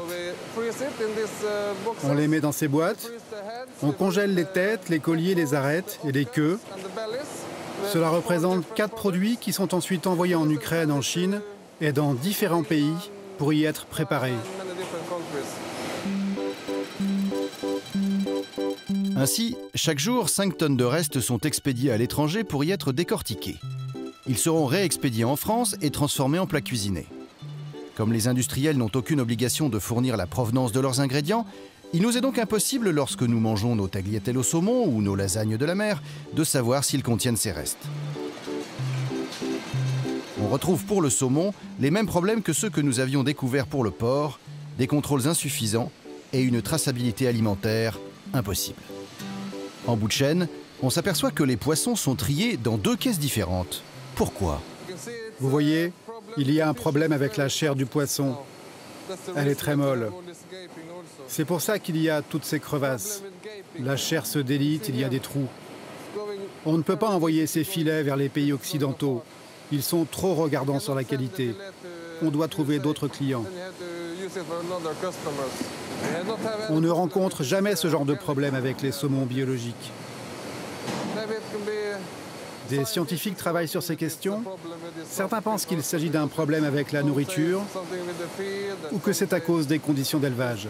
Dans le nord du pays, l'été, le poisson grandit trop vite. Mais il est très difficile de savoir à quoi c'est dû. Le jour de notre visite, un saumon sur 5 posait problème. Cela soulève la question de la qualité de ce saumon industriel. Comment vous distinguez un saumon industriel d'un bio? Vous pouvez les reconnaître grâce à la couleur. Un saumon biologique n'est pas aussi rouge qu'un saumon normal, parce qu'ils ne peuvent pas mettre les mêmes colorants pour les poissons biologiques. Vous pouvez aussi le voir avec les nageoires. Là, vous voyez, elles sont abîmées.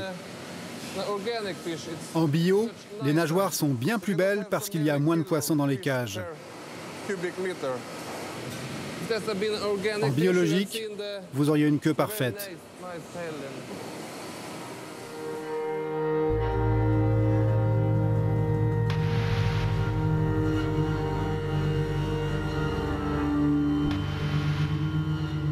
Pour tenter de comprendre l'influence des conditions d'élevage sur la qualité des poissons, nous décidons d'aller voir si celles du bio sont meilleures.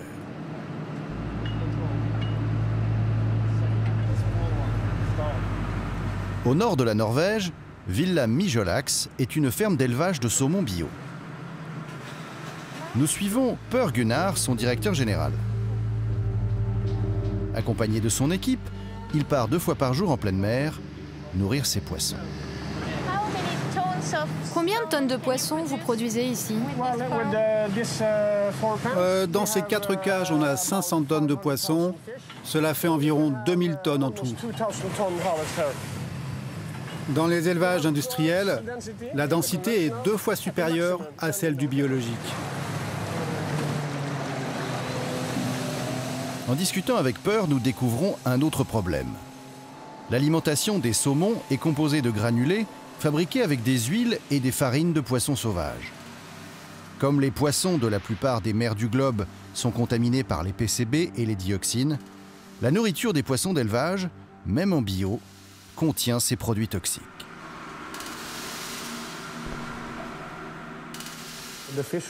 Les poissons de la mer Baltique, de la mer du Nord et même de la mer de Barents ont des niveaux très élevés de PCB et de dioxines. Il est possible aujourd'hui de nettoyer les huiles et les farines extraites de ces poissons, mais pour l'instant, ce n'est pas fait à grande échelle. Il y a des discussions scientifiques sur le fait que si l'on nettoie ces huiles, on risque aussi de retirer des bonnes choses. La recherche avance, il est possible de le faire, nous l'avons déjà fait, mais c'est un véritable challenge que d'arriver à obtenir dans un futur proche de l'huile et de la farine sans produits toxiques. Pourquoi les fabricants refusent de le faire pour l'instant? Pourquoi elles ne le font pas? Je pense que c'est à cause du coût. Le but est de produire le moins cher possible. Donc, le risque est grand que, même bio, le saumon contienne du PCB et des dioxines. Voilà qui expliquerait peut-être pourquoi on en a retrouvé dans le sang de notre journaliste. Nous avons cherché à en savoir plus sur les contrôles réalisés sur ces produits. Mais une fois encore, les instances de sécurité sanitaire françaises ont refusé de nous répondre. Pourtant, ce problème n'est pas nouveau.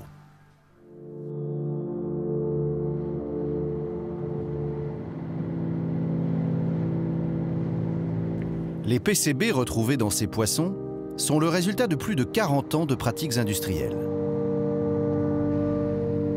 Durant cette période, 1 milliard de tonnes de PCB, ainsi que des métaux lourds et des dioxines ont été rejetés dans les rivières et les océans. Aujourd'hui encore, notre environnement reste largement contaminé. Le problème, c'est qu'on a contaminé tout l'ensemble de notre ressource de poissons sur la planète. Et ce qui est important, c'est que plus les poissons sont gros, le thon, par exemple, qui est encore beaucoup plus gros que le saumon, l'espadon, le requin, plus le poisson est gros et plus il accumule sur la durée de toute sa vie l'ensemble de ces contaminants. Si vous prenez du thon, vous ne pouvez pas trouver, à l'heure actuelle, à travers le monde, des thons qui sont en dessous de 1 mg. Ce n'est pas des microgrammes. 1 mg de mercure par kilo de poids frais. Et très souvent, ça monte à 2, 3, 4 mg. Et ça passe à travers tous les contrôles. En Suède, le ministère de la Santé préconise pour les femmes qui sont enceintes ou qui vont le devenir de ne pas consommer plus d'une fois par mois, c'est pas par semaine, une fois par mois, ces poissons prédateurs. Il faut qu'on fasse attention à ce qu'on dit sur ce point-là, hein, parce que de toutes les études à ce jour montrent que les femmes qui consomment plus de poissons pendant leur grossesse ont des enfants qui sont, dans l'ensemble, meilleur poids de naissance, en meilleure santé, un meilleur système immunitaire, moins d'asthme, moins de diabète, et des QI qui vont jusqu'à 7 points supplémentaires de QI à l'âge de 4 ou 5 ans, simplement parce qu'ils ont eu assez d'oméga 3 pendant la grossesse. Si on se mettait à arrêter complètement le poisson pendant la grossesse pour éviter le mercure et le PCB, qu'il faut éviter, c'est vrai, on tombe dans l'extrême inverse. C'est pour ça que les médecins qui pratiquent la nutrition comme nous ont tendance à recommander les petits poissons, les sardines, les anchois, les entiers, les maquereaux et le saumon de temps en temps. Le thon commence à être un poisson qu'on ne peut presque plus recommander. Il faut bien comprendre que ces dioxines, ces PCB, etc., sont ce qu'on appelle lipophiles, c'est-à-dire s'accumulent dans les graisses. Et elles restent. Ça ne s'élimine pas comme ça. Donc ça reste. Pour ne rien dire du fait que ce n'est pas un produit que nous allons accumuler. Nous ne sommes pas exposés à un seul produit à la fois. Absolument. Tout au long de notre vie. Nous sommes exposés à des dizaines, des centaines de produits, dont beaucoup restent effectivement, surtout dans nos tissus adipeux. Et donc là, on ne peut pas dire que même si chaque produit était à la dose légal, il n'y aura pas d'effet de cette accumulation à des produits multiples. Une espèce d'effet cocktail, finalement, de tous ces produits. Et en fait, le vrai problème, c'est que tous ces produits, eh bien, ils arrivent dans l'alimentation ensemble. L'organisme ne trie rien.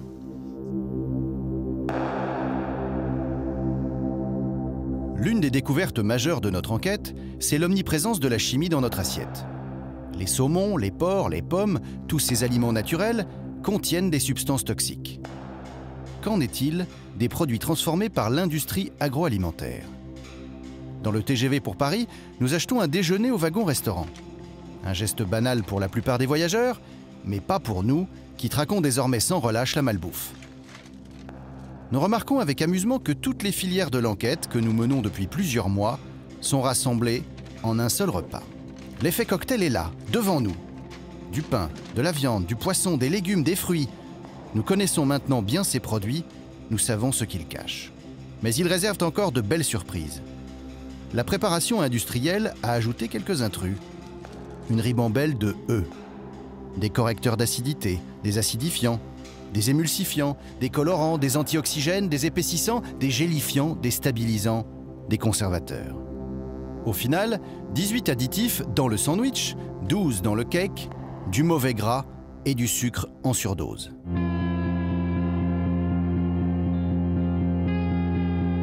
On pourrait presque regretter d'avoir appris à lire une étiquette.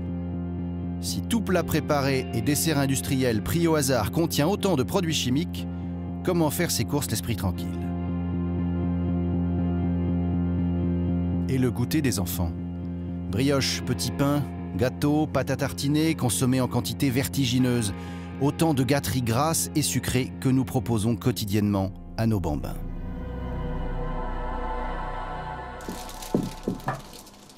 Alors, qu'est-ce que vous en pensez un petit peu? Ça, c'est un petit peu un florilège de tout ce qu'on donne à nos enfants Au goûter. C'est pas la peine d'aller produit par produit. Il y a plus de 90% des produits actuellement proposés aux consommateurs en France qui sont déséquilibrés sur le plan nutritionnel. Hein. Plus de 90%. Donc autrement dit, ça veut dire que tous les produits qu'il y a ici sur cette table sont déséquilibrés sur un plan nutritionnel. Et c'est l'offre globale et le fait qu'il n'y ait pas d'alternative qui soit donnée de toute façon aux consommateurs actuellement hein, pour se nourrir convenablement. C'est pratiquement impossible, on va dire. Donc... Et qu'est-ce qu'on prend à goûter alors pour les enfants? Du pain avec un peu de chocolat noir. Et des fruits. Et une pomme ou une banane ou une poire. Et Nutella? Et Nutella, on prend ou on ne prend pas? C'est très chargé en sucre. Donc on ne prend pas? Pas mon choix. Très énergétique. David Savant-Schreiber, on mange plus de sucre aujourd'hui qu'on en mangeait il y a quelques années? Ça, c'est extraordinaire. On a des données précises là-dessus. Au 19e siècle, on consommait 5 kilos de sucre raffiné par personne et par an. 5 kilos. À la fin du XXe siècle, en 2000, en France, on était à 37,5 kilos de sucre raffiné par personne et par an. On se demande même par où passent ces 37,5 kilos. Si vous êtes 4 dans la maison, ça fait 140 kilos de sucre blanc qui passe. Donc tous ces produits-là, ça participe aux 37 kilos qu'on mange Évidemment. Le pire, ce sont les boissons sucrées. C'est-à-dire que si vous mettez 3 sucres dans votre café ou dans une tasse de thé, vous dites j'exagère un peu. Dans une canette de Coca-Cola, il y en a 12 morceaux de sucre. Je crois qu'il faut laisser tomber tout ça. Vous auriez pu rajouter aussi ici les céréales petit déjeuner, hein, tout ça, c'est pas bon à la santé. Alors, en prendre de temps en temps, oui, mais en prendre tous les jours, par exemple, en sortant de l'école, ou truc comme ça, ce n'est pas bon du tout. Qu'est-ce qu'on risque alors à en prendre tous les jours? Ce qu'on risque, c'est de développer à 30 ans, 40 ans, 50 ans, une hypercholestérolémie, hein, un diabète, une obésité, un surpoids, après une maladie cardiovasculaire qui va avec, infarctus, AVC, certains types de cancers. Et puis voilà, donc une santé qui va se dégrader très rapidement et qui va être dramatique à être vécue. Hein. Conséquence directe de cette nourriture industrielle, l'obésité. Il y aurait 6,5 millions d'adultes obèses en France, 2 fois plus qu'il y a 12 ans. Plus grave encore, l'obésité infantile sévère s'est accrue de 300% en 15 ans. Or, cette maladie a des conséquences graves sur notre santé. Le professeur Marmuse est spécialiste de la chirurgie digestive à l'hôpital Bichat à Paris. Toutes les pathologies qui peuvent survenir, les principales, enfin, on peut les classer schématiquement en 2 groupes. Il y a celles qui vont mettre votre vie en danger. Alors, c'est toutes les pathologies cardiovasculaires, hein, c'est l'athérosclérose, l'insuffisance cardiaque, le risque d'infarctus, le risque d'accidents vasculaires cérébraux. C'est le diabète, qui est quand même extrêmement fréquemment associé à l'obésité, dont on sait que c'est le plus grand pourvoyeur d'obésité et d'insuffisance rénale terminale. Et bon, voilà, c'est essentiellement les maladies métaboliques et les maladies cardiovasculaires. Et puis, vous avez toutes les pathologies qui ne vont pas mettre votre vie en danger, mais qui vont vous pourrir la vie. C'est-à-dire toutes les pathologies articulaires, vous n'allez plus pouvoir marcher, avec des problèmes dans les genoux, il va falloir vous mettre des prothèses. D'après certaines études, l'obésité diminuerait l'espérance de vie de 10 ans. Je suis encore jeune, bien sûr. J'ai encore jamais eu de problème de genoux, mais j'entends les gens qui disaient mal aux genoux. J'avais du mal à monter les marches quand même. Donc, Et puis au niveau du cœur, mon père est décédé d'une crise cardiaque à 47 ans.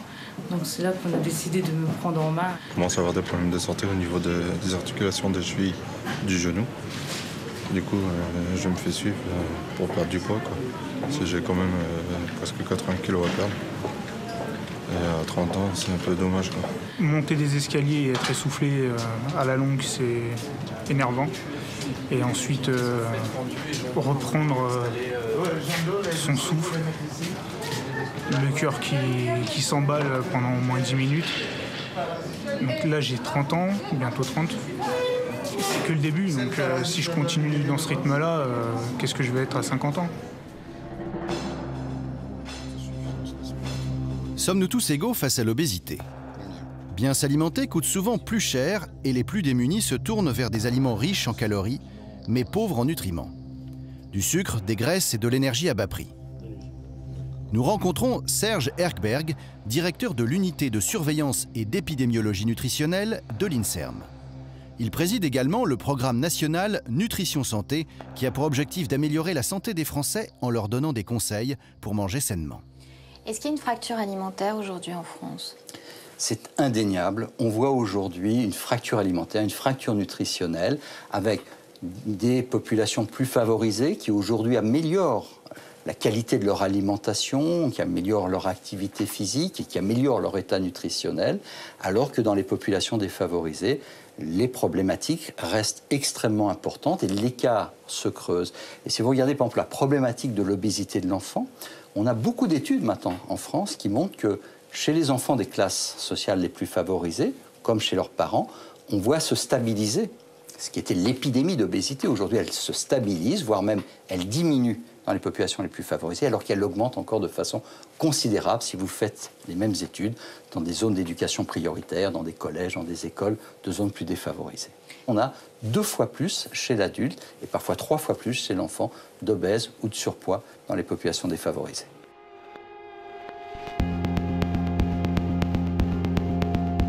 Au terme de notre enquête, nous retrouvons à son bureau notre expert, David Servan-Schreiber. David travaille à mi-temps aux États-Unis. Pour nous aider à visualiser les ravages de l'obésité, il nous présente un document rapporté d'Amérique du Nord. Il n'y a absolument aucun doute qu'aujourd'hui, nous sommes face à une épidémie d'obésité, comme nous avons aussi d'ailleurs une épidémie de cancer. Et d'ailleurs, l'obésité est un des principaux facteurs de risque du cancer. Je peux vous montrer une carte impressionnante de l'évolution de l'obésité aux États-Unis. Je vais vous montrer qu'au début des années 80, ce qui est incroyable, c'est qu'aux États-Unis, les gens étaient normaux. J'ai vu des gens qui avaient une morphologie normale. Vous voyez ici la carte de l'obésité. On ne parle pas juste de surpoids, on parle d'obésité, c'est-à-dire des gens qui sont en obésité morbide, qui ont du mal à marcher, qui ont des troubles médicaux liés à leur surpoids imposant. On voit ici la carte américaine de tous les États des États-Unis. Au fur et à mesure des années, vous allez voir les années défiler et vous allez voir des couleurs apparaître comme le orange, avec 25% des gens qui ont une obésité morbide, jusqu'au rouge, où on est à plus de 30% des gens, plus d'une personne sur 3 en obésité morbide. Des choses qui sont inconcevables. Et sur une période de temps extrêmement courte. Voilà à quoi ça ressemble. 85, 87, 89, 91, 93, 95, 97, 2000. On est à 20% d'obésité. 2001, les premiers États avec 25%. 2002, 2003, 2004, 2005, premiers États avec 30% d'obésité. 2006 et 2007. Donc sur une période de 22 ans, vous voyez simplement une explosion du phénomène d'obésité aux États-Unis. Où en sommes-nous en France? Nous sommes au début de cette courbe. Il nous appartient de faire en sorte d'éviter de tomber dans cette épidémie.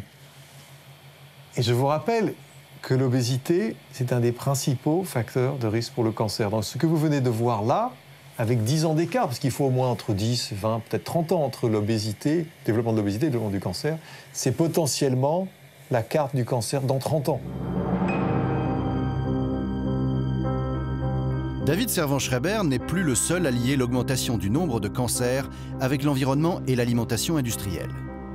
Les statistiques et les recherches récentes lui donnent raison. En 25 ans, le nombre de nouveaux cancers a doublé. De l'arsenic, du plomb, du mercure, des dioxines, des furanes, des PCB et plusieurs dizaines de pesticides différents. Nous avions commencé cette enquête en découvrant que le sang de notre journaliste, comme celui de tout un chacun, est pollué. Nous en connaissons maintenant les causes. L'industrie agroalimentaire nous vend des produits déséquilibrés, les contrôles publics sont insuffisants, l'alimentation de qualité est souvent chère.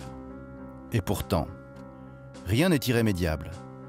Comme nous l'ont démontré nos experts, nous avons tous le choix de modifier notre manière de manger. Le pouvoir est dans le caddie du consommateur.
autre horizon au département et territoire de l'Outre-mer, après tout le sport sur France 3.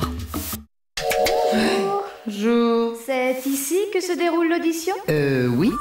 Pour changer notre regard sur la différence, pas moins de 50 artistes exceptionnels pour un spectacle unique en son genre. Chanteurs, danseurs, musiciens et acteurs, tous réunis pour conjuguer le talent au pluriel. Si le talent n'a pas de handicap, la connerie, elle, c'est vraiment un handicap. La Grande Audition, un show musical inédit, mardi à 22h35 sur France 3.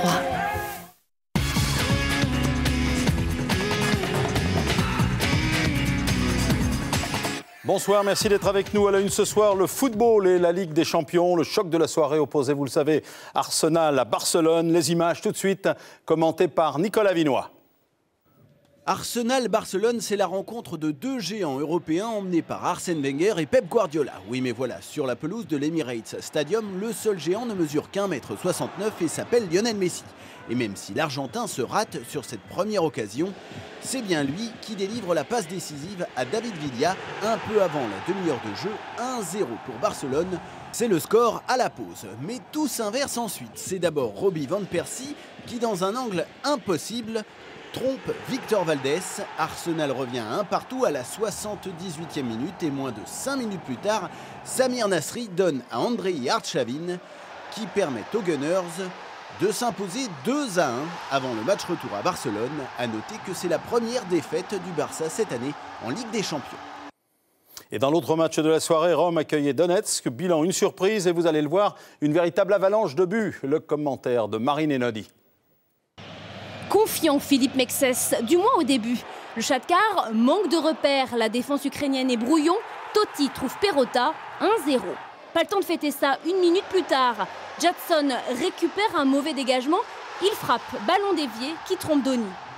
Les Brésiliens du Shakhtar sont inspirés. Douglas Costa dribble et frappe entre 4 défenseurs romains et de 2. Costa, le même, sert Luis Adriano, seul à l'entrée de la surface, et de 3. À l'heure où la Roma prend l'eau, le Français Jérémy Ménez, désormais titulaire indiscutable, réveille le public du Stadio Olimpico. 3-2.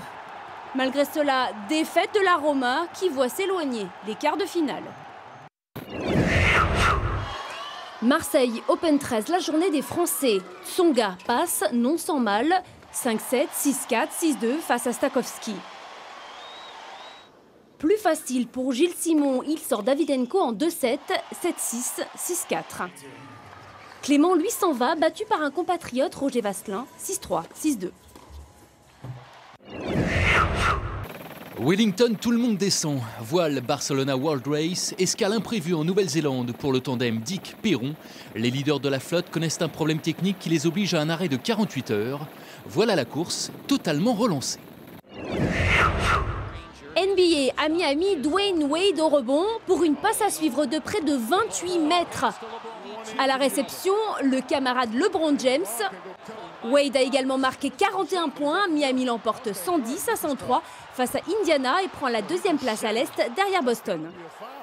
Et tout de suite du cyclisme avec le retour d'Alberto Contador à la compétition, le triple vainqueur du Tour de France qui vient d'être blanchi par la Fédération espagnole, on vous en parlait longuement hier soir, était au départ du Tour d'Algarve, c'est au Portugal. Reportage de nos envoyés spéciaux, Nicolas Gay et Loïc Wex.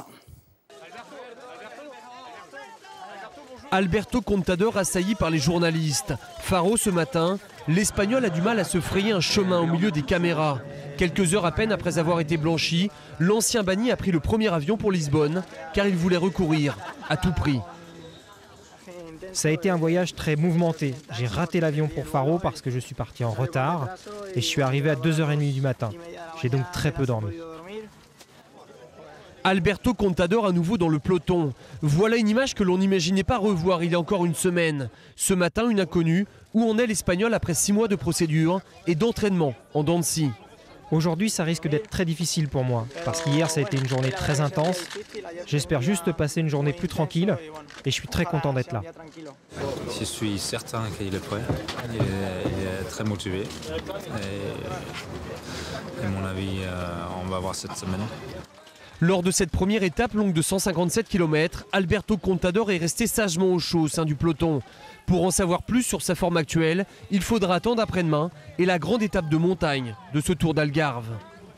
Ce matin à Faro, le retour d'Alberto Contador a semblé gêner une partie du peloton. Loin de ses considérations éthiques, l'Espagnol a déjà établi son programme. Des courses en Espagne, les classiques ardennaises avant le Tour d'Italie, mais aucune course en France avant le mois de juillet. Merci Nicolas. Une chose est certaine, le retour de Contador ne laisse personne indifférent. On en a même beaucoup parlé aujourd'hui au Tour d'Oman, où c'était la deuxième étape. On retrouve nos envoyés spéciaux Thierry Adam et Bernard Berlier pour les images. Visite éclair du président de l'Union cycliste internationale, décontracté et ouvert, mais langue de bois sur le dossier Contador. Nous attendons toujours le dossier complet de la Fédération espagnole. Après on a reçu ça, on a 30 jours pour l'étudier et décider si on va faire un appel ou pas. Le peloton s'exprime peu devant un imbroglio juridique très éloigné du vélo. Bon, je suis content pour lui, mais maintenant, je pense attendre les réactions d'ici et WADA surtout. À Oman ou ailleurs, les feuilletons à répétition continuent de pourrir un cyclisme qui ne s'en sort pas. Un vrai gâchis. Quand on voit aujourd'hui une deuxième étape marquée par un peloton coupé en deux, 67 coureurs devant, excite les Bonham, Cavendish ou encore le premier leader, le Hollandais Theo Bos, tous relégués à plus de 10 minutes. Le Sultanat d'Oman n'est vraiment pas plat. Et dans le centre de sa capitale, sur un faux plat montant, l'Australien Matthew Goss, habituel poisson-pilote de Cavendish et dernier vainqueur du Grand Prix de Plouay, formé à la piste australienne, impose toute sa puissance à Benati et Boasson-Hagen. C'est déjà sa 5e victoire en 2011. Originaire de Tasmanie, il symbolise cette jeunesse australienne. Il n'a que 24 ans, pétri de talent. Une Australie en vogue en cyclisme, un peu d'air frais, dans une ambiance parfois un peu lourde. Et on termine ce soir, c'est également d'actualité par un beau coup de chapeau aux skieurs français. Ils ont décroché leur première médaille au championnat du monde de Garmisch. C'est une médaille d'or, et oui, par équipe. Reportage d'Emmanuel Lefort et de Mathias Barrois. Partager ensemble le bonheur d'une médaille d'or. Quelle belle image, quel symbole fort pour des athlètes qui pratiquent un sport individuel et qui offrent aujourd'hui à la France sa première récompense dans ces championnats du monde de ski alpin, un titre mondial, le premier depuis 10 ans, et celui de Régine Cavagnou en Super G. Ouais, on s'est régalé, c'est vrai que de partager nos sensations et nos émotions tout de suite après la ligne, c'est pas courant pour nous. Et surtout d'attendre un peu après à la finale, moi j'étais parti devant, donc j'attendais un petit peu, c'est des choses que tu contrôles pas, donc tu te laisses un peu aller et c'est excitant de vivre ça. Un slalom géant parallèle, une confrontation directe et une règle hyper simple à comprendre. Le premier à l'arrivée est déclaré vainqueur. Bien plus qu'une course, du grand spectacle. C'est génial, quoi. On vit des moments super intenses et vraiment très très bien. Et là, on peut le partager avec toute l'équipe. On a été tous hyper heureux à la fin et je pense qu'on a vraiment bien joué le jeu. Et puis bah voilà, aujourd'hui on a été les meilleurs, donc ça fait du bien. Après avoir battu l'Allemagne et la Suède, la France s'est imposée en finale face à l'Autriche, la grande nation du ski. Alors un grand merci à Thomas, Gauthier, Cyprien, Anémone, Tessa et Taïna pour cette belle émotion. Et comme tous les soirs, on a évidemment une pensée émue pour nos confrères qui sont retenus depuis bien longtemps en Afghanistan. 414 jours déjà de détention pour Hervé Guéquier, Stéphane Taponnier et leurs 3 accompagnateurs. Nous ne les oublions pas, bien évidemment. Bonne fin de soirée, ou plutôt bonne nuit sur la 3 et à demain. Salut.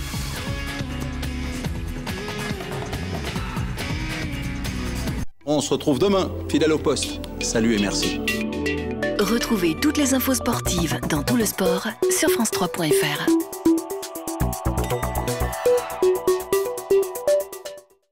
Dès samedi, France 3 crée l'événement au Salon de l'Agriculture et part à la rencontre de votre région. Un véritable plateau de télévision s'installe et accueille en direct vos 24 éditions d'information régionale, une édition nationale, des émissions de proximité et de nombreuses surprises interactives, le tout en simultané sur France3.fr. Parce que votre région mérite toute notre attention. France 3 avec vous à chaque instant.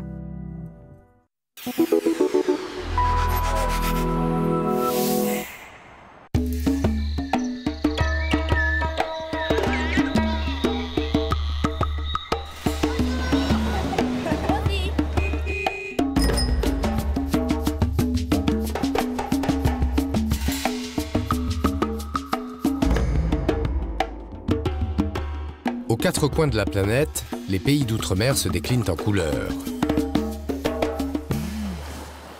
Chronique donc d'un monde de nuances,